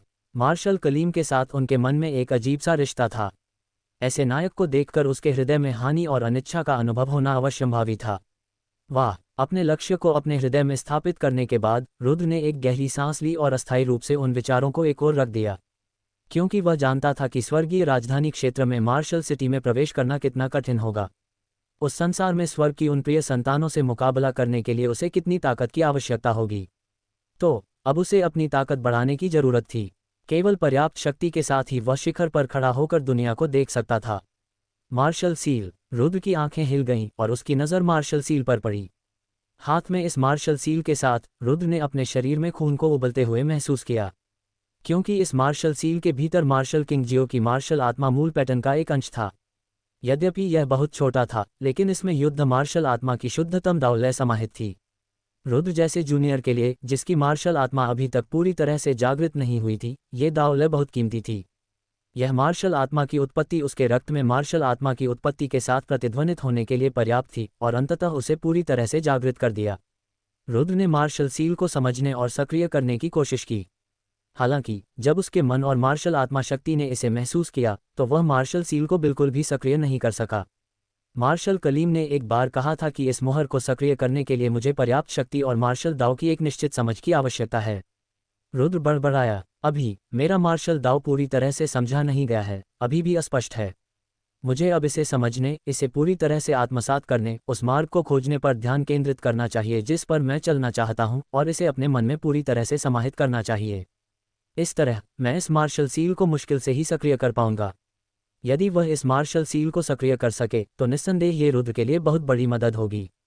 यद्यपि बाहरी शक्ति पर निर्भर रहना आदर्श नहीं है। हालांकि रुद्र की वर्तमान स्थिति आशावादी नहीं थी, उसे अपनी ताकत में सुधार करना था। कनुज के तुरुप के पत्ते का अनुभव करने के बाद रुद्र को अपनी नींव की कमजोरी का गहराई से एहसास हुआ। मार्शल दाव। रुद्र गहरी सोच में पड़ गया और सोचने लगा कि उसे कौन सा रास्ता अपनाना चाहिए। उस समय अपने दिल में जो कुछ वह सोचता था उसे सत्यापित करने के लिए उसने कई चीजों में हाथ आजमाया। इसके लिए उन्होंने कई दाव का भी आभास किया। स्वर्ग और पृथ्वी के संबंध में रुद्र की भी एक अनोखी समझ थी। ये कहा जा सकता है कि रुद्र को अब स्वर्ग और पृथ्वी के महानताओं की पर्याप्त समझ थी। हालांकि वह अभी भी इस बात को लेकर असमंजस में था कि मार्शल दाव को कैसे आगे बढ़ाया जाए। फिर भी मार्शल राजा जियाओ द्वारा प्रदर्शित मार्शल दाव के सच्चे अर्थ को देखने के बाद ऐसा लगा जैसे उसके दिल में कुछ समझ आ गया हो। इस समय वह पुनः संभल रहा था और धीरे धीरे समझ रहा था। तलवार का रास्ता दबंग और तेज है, थंडर का रास्ता जंगली और भव्य है, एक अजेय गति के साथ संरचनाओं का रास्ता अविश्वसनीय रूप से गहरा है, अपने स्वयं के उपयोग के लिए स्वर्ग और पृथ्वी की शक्ति को आकर्षित करने में सक्षम है। रुद्र इस स्थान पर पालथी मारकर बैठा था, अपने स्वयं के मार्ग को फिर से व्यवस्थित और खोज रहा था। ये प्रक्रिया बहुत थकाऊ और लंबी थी। ऐसा लग रहा था जैसे ये केवल एक क्षण ही था, लेकिन वास्तव में एक दिन बीत चुका था। कभी कभी ऐसा लगता था कि एक साल बीत गया है, लेकिन वास्तव में ये केवल एक चौथाई घंटा ही था। रुद्र ने विचलित करने वाले विचारों को एक तरफ रख दिया और खुद को पूरी तरह से इस अवस्था में डुबो दिया। ... दाव बहुत ही अलौकिक और अस्पष्ट है। बहुत से लोगों ने इसका केवल नाम सुना है लेकिन कभी इसका अनुभव नहीं किया है। जबकि रुद्र चुपचाप समझ रहा था, स्वर्गीय मार्शल स्टेज के बाहर अंतर्धाराएं हलचल करने लगीं। ये रुद्र अभी तक बाहर नहीं आया है। स्वर्गीय मार्शल स्टेज के नीचे शीशान संप्रदाय के शिष्य उदास दिख रहे थे, समय समय पर नीचे आगे पीछे टहल रहे थे।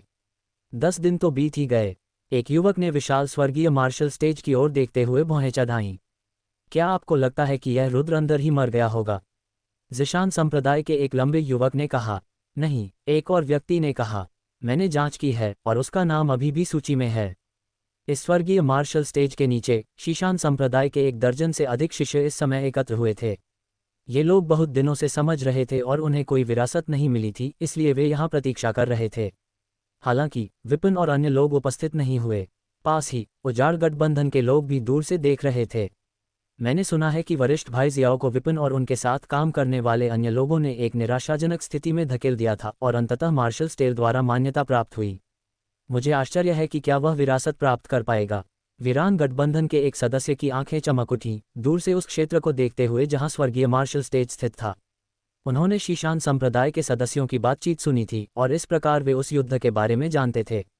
वरिष्ठ भाई जियाओ असाधारण रूप से प्रतिभाशाली और लड़ाकू हैं, उन्हें एक महान अवसर मिलना चाहिए। एक युवक ने कहा। इस समय उजाड़ गठबंधन के सदस्यों में पहले से ही रुद्र के लिए अंधी प्रशंसा थी, इसलिए सभी को विश्वास था कि उसे अवश्य कुछ लाभ होगा।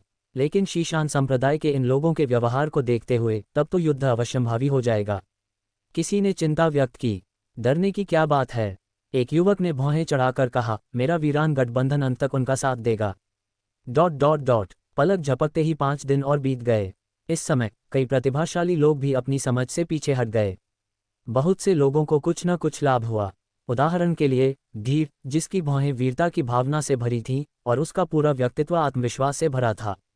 जब लुओ जीव प्रकट हुआ तो उसकी आंखों की रोशनी तेज ब्लेड की तरह टिमटिमा रही थी, जो आकाश को चीरने में सक्षम प्रतीत हो रही थी। वह ब्लेड के मार्शल चरण में प्रवेश कर चुका था और स्पष्टतः उसने कुछ हासिल कर लिया था।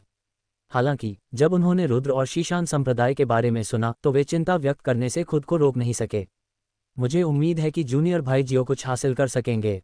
लुओ जियू ने आगे देखा और बुदबुदाया। न केवल वीरान गठबंधन के सदस्य उन मार्शल चरणों से पीछे हटने लगे थे, बल्कि अन्य संप्रदायों के शिष्य भी पीछे हटने लगे थे। फिर सभी लोग एकत्रित होकर अपने अपने संप्रदाय के शक्तिशाली व्यक्तियों की प्रतीक्षा करने लगे। लेकिन जब सभी लोग प्रतीक्षा कर रहे थे तो स्वर्गीय मार्शल स्टेज के प्रवेश द्वार पर अचानक एक लहर दिखाई दी। फिर कई युवा पुरुष स्वर्गीय मार्शल स्टेज पर चढ़े। क्या इस समय भी कोई स्वर्गीय मार्शल स्टेज पर आ रहा है? इन देर से आने वालों ने स्वर्गीय मार्शल स्टेज पर साधकों को आश्चर्यचकित कर दिया। तार्किक रूप से कम प्रतिभा वाले लोगों को सीधे बाहर ही रोक दिया गया। इस स्वर्गीय मार्शल स्टेज में थोड़ी बेहतर प्रतिभा वाले लोग भी आए थे। जहां तक उन प्रतिभाशाली लोगों का प्रश्न है, वे तो यहां बहुत समय से अध्ययन कर रहे थे। लेकिन अब जब कोई अभी भी दिखाई दे रहा था तो ये सचमुच थोड़ा अजीब था।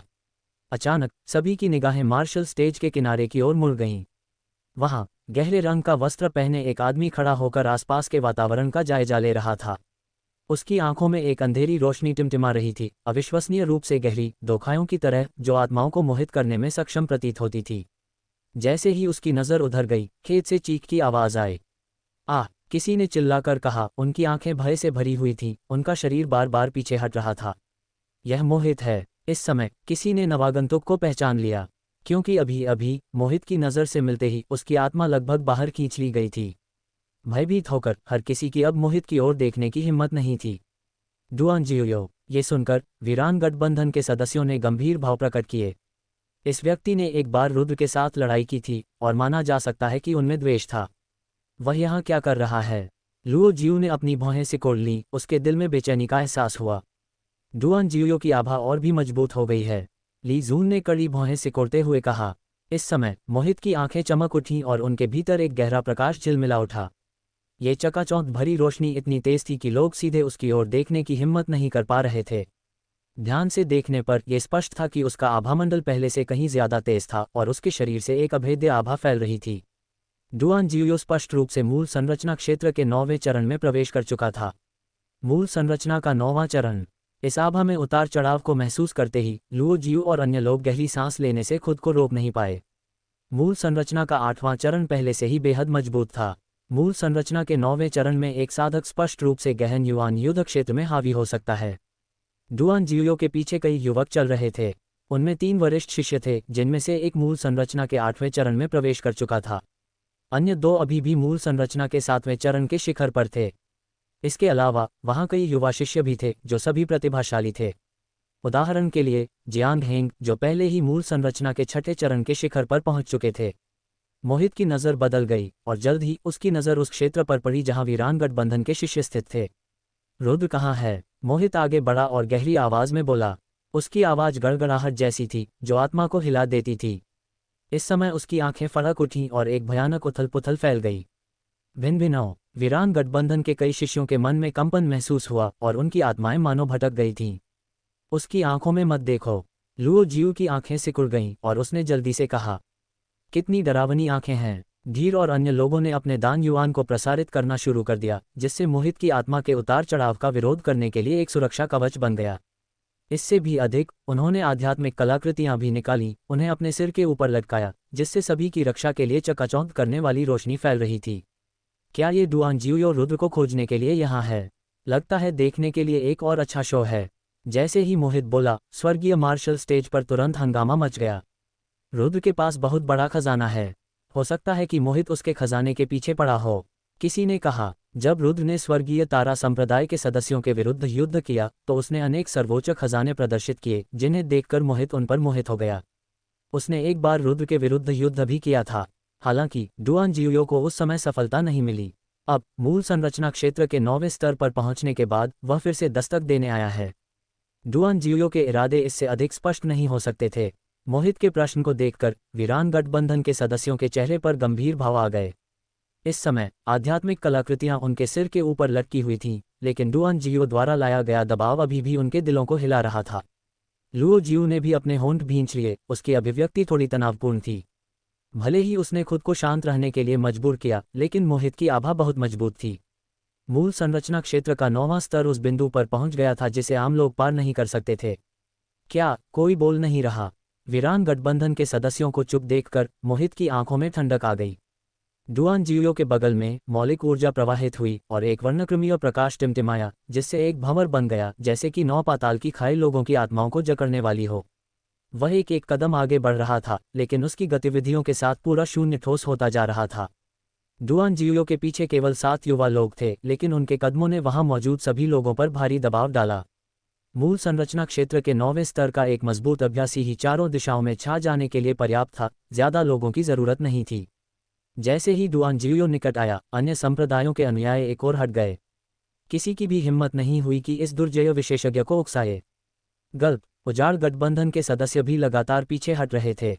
ऐसे शक्तिशाली व्यक्ति का सामना करके उनके दिल कांप रहे थे। यह आत्मा का दबाव था। अगर वे लड़ना भी चाहते तो भी उन्हें लड़ने की इच्छाशक्ति जुटाना मुश्किल लगता था। बहुत अच्छा, चूंकि तुम बोलोगे नहीं, इसलिए मैं एक एक करके तुम लोगों से निपटूंगा। मोहित की आंखें ठंडी थीं। उसने धीरे धीरे एक एक शब्द ठंडी आवाज में कहा, ऐसा हुआ है कि मैंने एक शिष्य तकनीक सीख ली है, जिसे आत्मा की खोज कहते हैं। आत्मा की खोज। ये सुनकर लुओ जियो और अन्य लोगों के दिल कांप उठे। भिन्न भिन्न। तभी मोहित की आंखें चमक उठीं और विशाल आत्मिक ऊर्जा बाहर निकली, जिससे उसके सामने एक भंवर बन गया।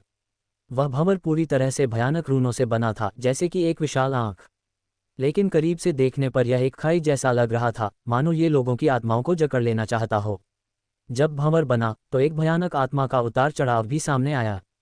वह उतार चढ़ाव एक राक्षसी लहर की तरह था, जो सीधे लुओ जियो और अन्य लोगों के सिर के ऊपर लटकी आध्यात्मिक कलाकृतियों को निगल रहा था। धमाका। एक जोरदार आवाज हुई और आध्यात्मिक कलाकृति भिनभिनाहट की ध्वनि के साथ उड़ गई। इसके तुरंत बाद विशाल आत्मा का उतार चढ़ाव वीरान गठबंधन के सदस्यों की ओर बढ़ गया। भिन्न हर किसी को लगा कि उनका मन हिल गया है, उनकी आत्माएं टूटने के कगार पर हैं। मोहित, क्या तुम कह रहे हो कि मेरे वीरान गठबंधन में कोई नहीं है? ठीक इसी समय एक गहरी आवाज अचानक गूंजी। वाह! इससे पहले कि आवाज पूरी तरह से धीमी हो जाए, शून्य में एक तलवार की रोशनी चमक उठी, जो मोहित की ओर बढ़ रही थी। कृष्णा। जैसे ही तलवार की रोशनी अचानक प्रकट हुई, मोहित ने ऊपर देखा और एक युवक को देखा। उसकी भौहें थोड़ी सिकुड़ी हुई थीं और उसका शरीर भूत की तरह तेजी से पीछे हट रहा था। तलवार की रोशनी चमक उठी, शून्य को चीरती हुई और भंवर को भी चकनाचूर कर दिया।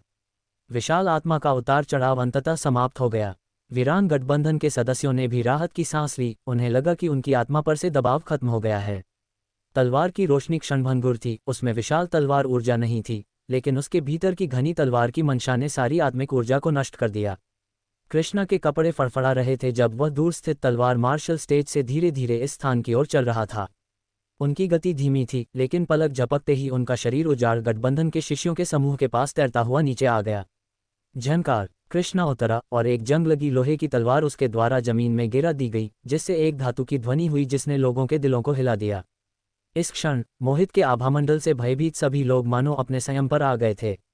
आश्चर्य से भरे चेहरों के साथ वे उस युवक को घूर रहे थे जो अचानक प्रकट हुआ था, और उनकी आंखों में गहरी आशंका फैलने लगी। वरिष्ठ भाई 11। कृष्णा को प्रकट होते देख लुओ जियो और अन्य लोगों ने चुपके से राहत की सांस ली। सभी ने चुपके से उसे देखा और अचानक पाया कि वरिष्ठ भाई जियो की आभा में भी काफी सुधार हुआ है। क्या वह मूल संरचना क्षेत्र के 9वें स्तर पर है? धीर ने धीरे से पूछा। मूल संरचना क्षेत्र का 9वां स्तर। उजाड़ गठबंधन के सदस्य उत्साहित थे। इस समय कृष्णा के क्षेत्र, साथ ही उससे निकलने वाली तलवार की मंशा स्पष्ट रूप से काफी बेहतर हो गई थी। उसने अपनी लोहे की तलवार अपने सामने तान दी, उसकी निगाहें अभिमानी थीं, उसमें तलवार से दुनिया को चुनौती देने की महान भावना थी। उसके शरीर से एक अदृश्य तलवार फैल गई, जिसने पूरे स्वर्गीय मार्शल स्टेज को भर दिया। वाह! जैसे ही ये तलवार का इरादा फैला, आत्मा स्वर्ग संप्रदाय के साधक भी बार बार पीछे हटने से खुद को नहीं रोक सके। मोहित की आंखें चमक उठीं और उसके सामने प्रकाश पैटर्न की एक परत दिखाई दी, जिसने उस भयानक तलवार के इरादे को पूरी तरह से अवरुद्ध कर दिया। आप मूल संरचना क्षेत्र के 9वें स्तर पर भी पहुंच गए हैं। मोहित की भौहें टेढ़ी हो गईं और उसकी आंखें रसातल की तरह थीं, जिनमें वर्णक्रमीय प्रकाश घूम रहा था। वह ध्यान से सामने की ओर देखने लगा। कृष्णा की उपस्थिति ने उसे आशंकित कर दिया। पीछे हटो, वरना मेरी तलवार को बेरहम होने का दोष मत दो। कृष्णा की आंखें तेज थीं। उसने मोहित की बातों का जवाब नहीं दिया, बल्कि उसे फटकार लगाई। तलवार की धार फैल गई, जिससे उसका लबादा फड़फड़ाने लगा और उसके पूरे शरीर से एक आकर्षक आभा निकल रही थी। वाह! कृष्णा के दबंग रुख को देखकर स्वर्गीय मार्शल स्टेज पर मौजूद साधक गहरी सांस लेने से खुद को रोक नहीं पाए। इस व्यक्ति का स्पष्टतः अपना प्रभुत्व स्थापित करने का इरादा था। डुआन जियो आक्रामक रूप से आया था और आते ही वीरान गठबंधन के सदस्यों पर हमला करने का इरादा रखता था।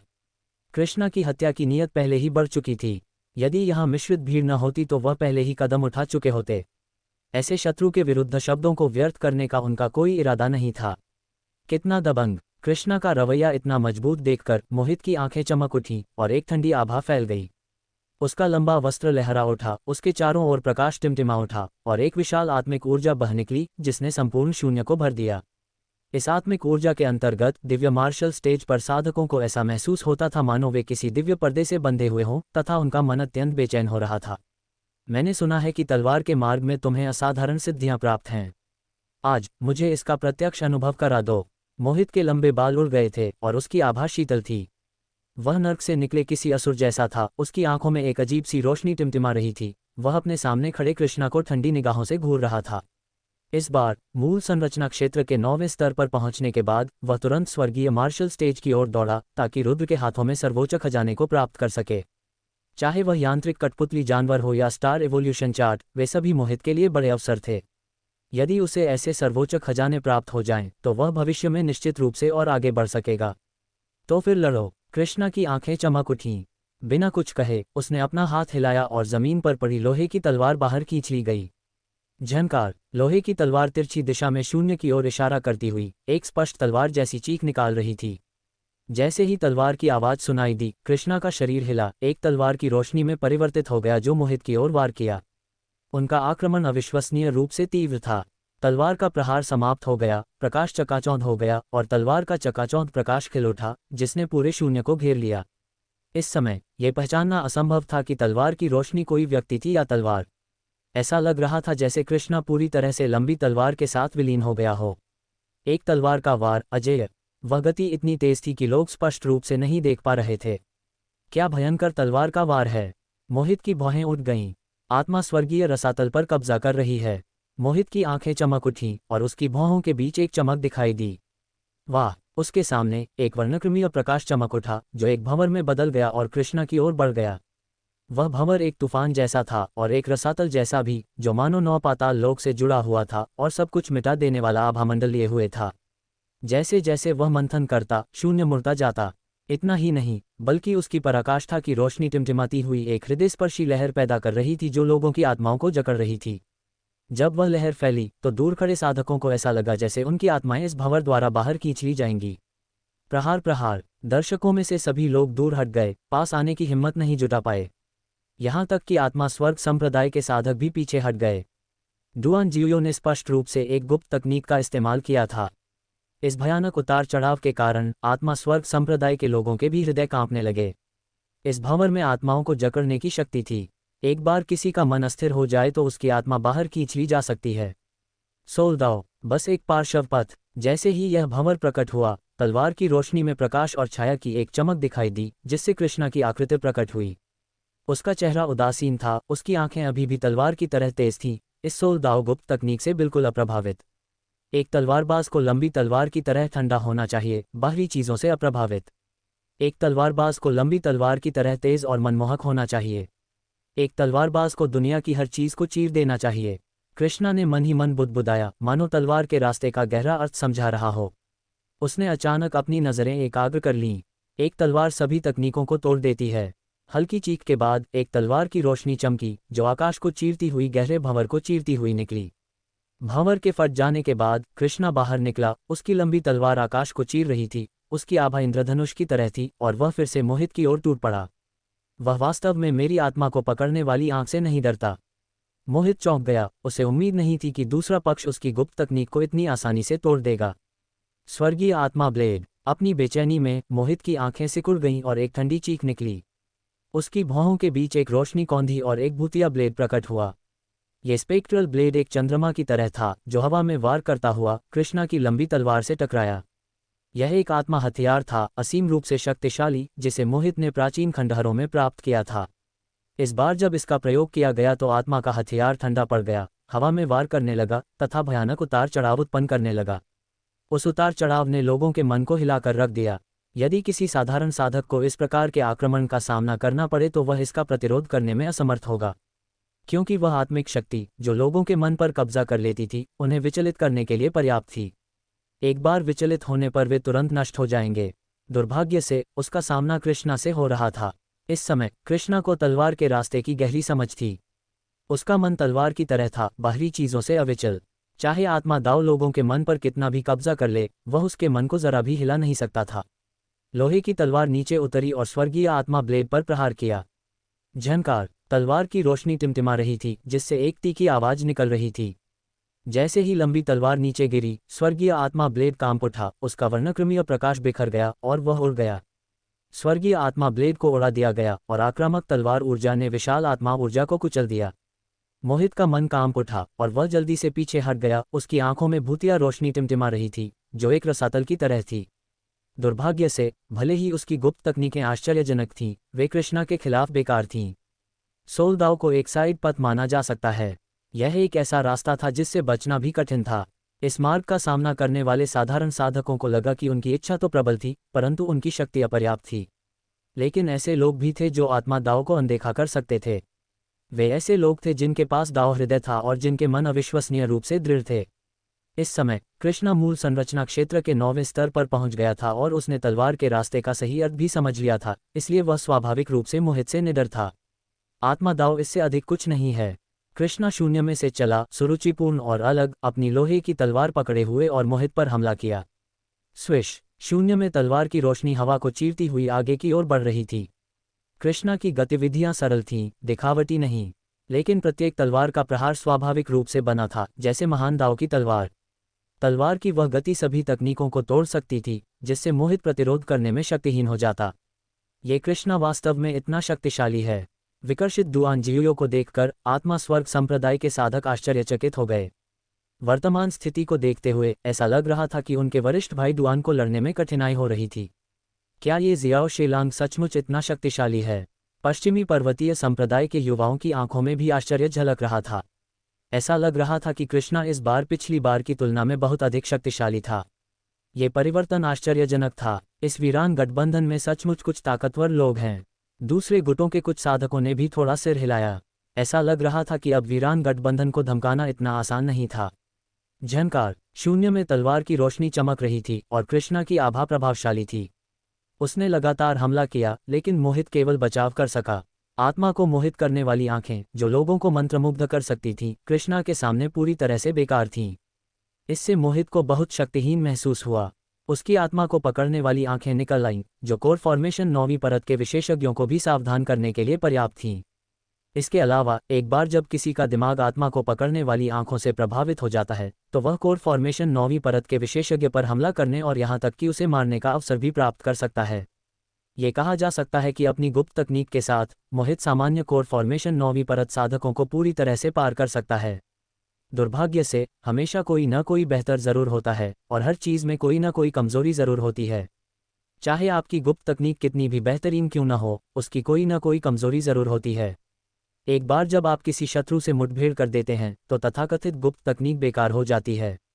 सौभाग्य से मोहित भी कोर फॉर्मेशन 9वीं परत में असाधारण आधार वाला एक साधक था, अन्यथा वह बहुत पहले ही कृष्णा की तलवार से मारा जा चुका होता। फिर भी यदि युद्ध जारी रहा तो उन्हें डर था कि हार से बचना उनके लिए कठिन हो जाएगा। इससे मोहित चिंतित हो गया। इस समय चेन कियान और झाओ वू भी प्रकट हुए। झाओ वू ने कोर फॉर्मेशन 8वीं परत में कदम रखा था, हालांकि चेन कियान अभी भी कोर फॉर्मेशन 8वीं परत पर अटका हुआ था। इस क्षेत्र में आगे बढ़ना इतना आसान नहीं था। वरिष्ठ भाई शियाओ सचमुच एक प्रतिभाशाली व्यक्ति हैं, उन्होंने तलवार मार्ग के गहन सत्य को समझ लिया है। चेन कियान की आंखें चमक उठीं।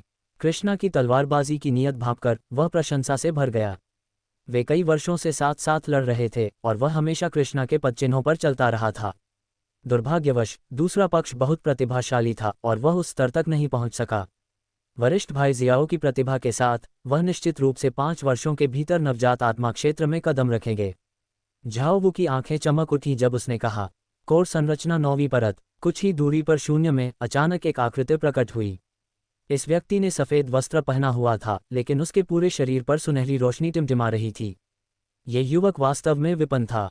क्या डुआन जियू भी उससे नहीं लड़ सकता? विपिन की आंखें चमक उठीं। अब स्थिति को भांपकर उसका चेहरा गंभीरता से भर गया, क्योंकि कृष्णा की ताकत बहुत बढ़ गई थी, जिससे उसे खतरे का आभास हो रहा था। वरिष्ठ भाई गु ने भी इस समय कोर फॉर्मेशन 9वीं परत में कदम रखा है, इसलिए वह स्वाभाविक रूप से उस कृष्णा से लड़ सकते हैं, अमन ने विपिन के बगल में कहा। हालांकि यह सच है, उसे मारना इतना आसान नहीं है। विपिन की आंखें खुली और बंद हुईं, उनके भीतर सुनहरी रोशनी टिमटिमा रही थी। आगे आने वाले उतार चढ़ाव को भांपते हुए उसने एक विचारशील भाव दिखाया। जितना ज्यादा उसने महसूस किया, उसकी भौहें उतनी ही गहरी होती गईं। उसे मारना आसान नहीं है। विपिन के पास से एक और व्यक्ति बाहर आया। ये व्यक्ति कोई और नहीं बल्कि किन जियोफेंग था। ओह, विपिन की आंखों में प्रश्नवाचक भाव था। क्या ये सीनियर भाई गु के लिए इस कृष्णा को मारने का सबसे अच्छा समय नहीं है? किन जियोफेंग ने भयावह मुस्कान के साथ कहा, इस कृष्णा को मार डालो और उस रुद्र से निपटना स्वाभाविक रूप से हाथ फेरने जितना आसान हो जाएगा। हे, तब तक वीरान गठबंधन नष्ट हो जाएगा। अब आगे बढ़ो। विपिन की आंखों में झिझक दिखाई दी। ये काम हो सकता है, उसके बगल में खड़े फैन ने आंखें झपकते हुए कहा। किन जियोफेंग ने बार बार सिर हिलाया। अब वे वीरान गठबंधन से हड्डी तक नफरत करते थे और अब चेहरे की परवाह नहीं करते थे। जो महान चीजें हासिल करता है वह छोटी छोटी बातों की परवाह नहीं करता। थोड़ा विचार करने के बाद विपिन की आंखें सिकुड़ गईं और उनके भीतर एक ठंडी कठोरता प्रकट हुई। फिर वह एक कदम बढ़ा और उस शून्य की ओर चला गया जहां महान युद्ध हो रहा था। झंकार। तभी उस शून्य से एक कर्कश ध्वनि आई। मोहित का शरीर कांप उठा और वह 1000 मीटर दूर उड़ गया। कृष्णा के हमलों के तहत मोहित पहले से ही नुकसान में रहने लगा था। Boom boom. कृष्णा ने डुआन जियो को मारने के इरादे से हमला करने का अवसर जब्त कर लिया। हालांकि जैसे ही कृष्णा तलवार की रोशनी में परिवर्तित हुआ और मोहित की ओर बढ़ा, उसके पीछे सुनहरी रोशनी टिमटिमाने लगी। भिन भिनाओ। एक विशाल हाथ नीचे उतरा, चमकदार सुनहरी रोशनी बिखेरते हुए, और कृष्णा की ओर थप्पड़ मारा। विशाल हाथ बहुत बड़ा था, लगभग 100 झांक का, और उसके भीतर प्रकाश के पैटर्न टिमटिमा रहे थे जिससे शून्य कांप रहा था। अच्छा नहीं। जिस क्षण विशाल हाथ नीचे उतरा, कृष्णा की आंखें फड़क उठीं। जैसे ही उनकी आध्यात्मिक चेतना आगे बढ़ी, उन्होंने नीचे उतरते हुए विशाल ताड़ के पेड़ को खोज लिया। लेकिन इस समय वह अपनी पूरी ताकत से डुआन जियो पर हमला कर रहा था, तो वह इस तरह के हमले का विरोध कैसे कर सकता था? वरिष्ठ भाई जियो। उसके बगल में वीरान गठबंधन के शिष्यों ने चिल्लाया, उनकी आंखें क्रोध से फटी जा रही थीं। पश्चिम पर्वतीय संप्रदाय के लोग बहुत बेशर्म हैं। लुओ जियो और अन्य लोग अपने दांत पीसने से खुद को नहीं रोक सके। विपिन के हमले ने सभी को चौंका दिया और भयानक उतार चढ़ाव ने सभी का ध्यान आकर्षित किया। ये हथेली का प्रहार भयंकर रूप से नीचे उतरा, जो स्पष्ट रूप से कोर फॉर्मेशन 9वीं परत के एक विशेषज्ञ का था। इस समय कौन इसका विरोध कर सकता है? कृष्णा की आंखें चमक उठीं और वह तुरंत शून्य में रुक गया। उसका शरीर रुक गया, लेकिन प्रभाव के कारण उसका शरीर कांपने लगा और उसकी आंतरिक ऊर्जा बढ़ गई। उसके शरीर को रोकने के बाद कृष्णा ने तलवार से जवाब दिया और दबाने वाले विशाल हाथ की ओर वार किया। स्विश। तलवार की रोशनी चमक उठी, बेहद तेज। शून्य के उस हिस्से में एक दरार दिखाई दी और विशाल हाथ फट गया। भिन भिनाओ। शून्य में विपिन का शरीर कांप उठा और बड़ा हाथ पीछे हट गया। उसकी हथेली कांपने से खुद को नहीं रोक सकी। क्या तेज तलवार का वार है! विपिन हवा में खड़ा था, उसकी आंखें ठंडी नजरों से सामने की ओर देख रही थीं। इस समय विपिन की आंखें गंभीरता से भर गईं। अभी अभी उसने अपनी पूरी ताकत से छिपकर हमला किया था, फिर भी कृष्णा ने उसके हमले को तोड़ दिया। ये परिणाम उनकी उम्मीद से परे था। हालांकि विपिन के हस्तक्षेप के कारण मोहित राहत की सांस लेने में सक्षम हो गया। वाह! इस समय मोहित शून्य में खड़ा था, उसकी आभा लगातार ठीक हो रही थी। कृष्णा की आंखें चमक उठीं, उसकी आभा प्रभावशाली थी, लेकिन उसकी भौहें थोड़ी सिकुड़ी हुई थीं। अब जब विपिन ने कदम उठा लिया था, तो स्थिति उसके लिए बेहद प्रतिकूल थी। हे भाई गु, चूंकि तुम्हारे पश्चिमी पर्वतीय संप्रदाय को भी वीरान गठबंधन से शिकायत है, तो क्यों न हम भी साथ आ जाएं? मोहित की आंखें चमक उठीं और एक भूतिया रोशनी फैल गई। उसका चोगा फड़फड़ाया और उसमें एक गंभीरता का भाव था, जैसे वह कृष्णा को घूर रहा हो। सेना में शामिल हो जाएं। दूसरी तरफ विपिन ने एक भान उठाए, एक पल के लिए सोचा और फिर ठंडे स्वर में कहा, यह बहुत अच्छा होगा। अपने शब्द कहने के बाद वह एक कदम बढ़ा और कृष्णा की ओर चल पड़ा। हे कृष्णा, देखते हैं इस बार तुम हमसे कैसे लड़ते हो। मोहित ने भयावह मुस्कान के साथ स्वर्गीय आत्मा ब्लेड को बुलाया और आगे की ओर वार किया। उसी समय विशाल आत्मिक ऊर्जा एक स्वर्गीय पर्दे की तरह बह निकली, जिसका उद्देश्य लोगों के मन को प्रभावित करना था। वज्र मुट्ठी। विपिन ने एक कदम बढ़ाया और सीधे आगे की ओर मुक्का मारा। कोर फॉर्मेशन 9वीं परत के 2 विशेषज्ञों ने अपना कदम उठाया। उनमें से हर एक प्रतिभाशाली था, जिसे कम करके नहीं आंका जा सकता। हालांकि कृष्णा का तलवार का रास्ता अजेय था, फिर भी वह थोड़ा मुश्किल लग रहा था। टकराना। एक जोरदार गर्जना से आकाश हिल गया। विपिन के इस कदम के साथ ही एक महान युद्ध शुरू हो गया। कृष्णा की लंबी तलवार हवा में चीरती हुई दिखाई दे रही थी। दो मजबूत विरोधियों का सामना करते हुए भी वह शांत और संयमित दिखाई दे रहा था। लेकिन ये स्पष्ट था कि अब उसके पास डुआन जियो के साथ व्यवहार करने में वह सहजता नहीं थी जो अभी थी। मेरे वज्र शरीर को सघन करो। विपिन ने एक लंबी चीख मारी। उसका युद्ध रक्त उबल पड़ा और उसके पूरे शरीर में सुनहरी रोशनी टिमटिमा उठी, जिससे एक वज्र शरीर बन गया और वह कृष्णा की ओर बढ़ा। वज्र शरीर की सुरक्षा के कारण वह उस परम तलवार के प्रहार के सामने भी निर्भय था। डुआन जियो ने किनारे से सहायता की, कभी कभी हमला करके कृष्णा के दिमाग को विचलित कर दिया। हालांकि इस तरह से लड़ते हुए कृष्णा को हराना आसान नहीं होगा। 100 राउंड की लड़ाई के बाद भी विपिन ने कृष्णा को नहीं हराया था। उसका स्वर्गीय परशु पहले ही टूट चुका था और अब शक्तिशाली आत्मिक हथियार के अभाव में उसकी शक्ति काफी कमजोर हो गई थी। हालांकि कृष्णा की लोहे की तलवार अविश्वसनीय रूप से शक्तिशाली थी। ये कृष्णा वास्तव में इतना शक्तिशाली है, ये देखकर विभिन्न गुटों के साधक अविश्वसनीय रूप से आश्चर्यचकित हो गए। ऐसा लगता है कि उसे नीचे ले जाना मुश्किल होगा। अमन ने कड़ी भौहें चढ़ाईं, उसे थोड़ा मुश्किल महसूस हो रहा था। वह इस समय भी कोर फॉर्मेशन 8वीं परत पर था और इस तरह की लड़ाई में बिल्कुल भी भाग नहीं ले सकता था। शुक्र है वरिष्ठ भाई जियाओ शक्तिशाली हैं। वीरान गठबंधन के साधकों ने मन ही मन राहत की सांस ली। ऐसा लग रहा था कि कृष्णा इतनी आसानी से नहीं हारेगा। कोर संरचना 9वीं परत। जब ये लोग एक महान युद्ध में लगे हुए थे, एक युवक मार्शल स्टेज पर प्रकट हुआ। उसने अपनी भौहें उठाईं और आसपास का दृश्य देखा। ये व्यक्ति कोई और नहीं बल्कि कनुज था। इन दिनों उन्होंने पहली बार साधना करने के लिए आध्यात्मिक कुंड में प्रवेश किया था।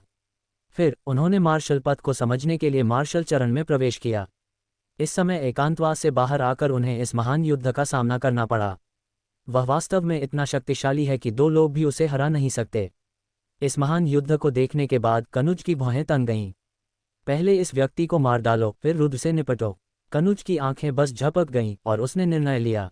फिर वह हवा में टहलते हुए आगे बढ़ने लगा। भिन्न भिन्नों उस क्षेत्र के पास पहुंचने पर जहां युद्ध हो रहा था, कनुज की आंखें सिकुड़ गईं और एक वज्र कठपुतली उसके सामने प्रकट हुई। उसके भीतर युद्ध का रक्त उमड़ पड़ा और सुनहरी लहरें फैलकर वज्र कठपुतली में प्रवेश करने लगीं। ये युद्ध रक्त का स्रोत था, जिसका उपयोग वज्र कठपुतली के भीतर सीलबंद शक्ति को सक्रिय करने के लिए किया जा सकता था। ये शक्ति वज्र कठपुतली की ताकत को अधिकतम कर सकती थी। वाह! प्रकाश के पैटर्न की एक चादर उभरी। वज्र कठपुतली मानो किसी प्राचीन देवता के जागने जैसी थी और उसके साथ एक विशाल उतार चढ़ाव फैल गया। यह उतार चढ़ाव पूरे परिवेश में फैल गया और सबका ध्यान अपनी ओर आकर्षित करने लगा। कितनी शक्तिशाली आभा है! यह उतार चढ़ाव कोर संरचना 9वीं परत पर है। आश्चर्य की ध्वनियां भी गूंज उठीं। तुरंत ही सभी लोग देखने लगे। ये तो वज्र कठपुतली है। इस उतार चढ़ाव का स्रोत देखकर सभी के हृदय कांप उठे। कनुज, वीरान गठबंधन के सदस्यों के चेहरे उतर गए, उन्हें बेचैनी का एहसास हुआ। कृष्णा अभी भी कोर फॉर्मेशन 9वीं परत में 2 विशेषज्ञों को संभाल सकता है। अगर यह कनुज भी कोई चाल चलता तो वह कैसे लड़ सकता था? इस समय कनुज हवा में कदम दर कदम चलते हुए टहल रहा था। उन्होंने वज्र कठपुतली की आभा को उसकी सीमा तक पहुंचा दिया था। पिछले आधे महीने में कनुज की ताकत बढ़ गई थी। कोर फॉर्मेशन 7वीं परत के शिखर तक पहुंच गई थी और उसने मार्शल आर्ट के गहन सत्य का भी कुछ अंश समझ लिया था। इस समय अपनी स्वयं की शक्ति पर भरोसा करते हुए वह पहले से ही वज्र कठपुतली को सक्रिय कर सकता था, जो कोर फॉर्मेशन 9वीं परत के विशेषज्ञ के बराबर था। यहाँ तक कि इसकी आभा भी एक साधारण कोर फॉर्मेशन 9वीं परत साधक की तुलना में थोड़ी अधिक मजबूत थी। उजाड़ गठबंधन का विनाश होना तय है। कनुज की आंखों में अहंकार था क्योंकि उसने उदासीनता से कहा। फिर एक विचार के साथ वज्र कठपुतली एक सच्चे वज्र की तरह आगे युद्ध के मैदान में कदम रखा और जियो शियाइलान की ओर प्रहार किया।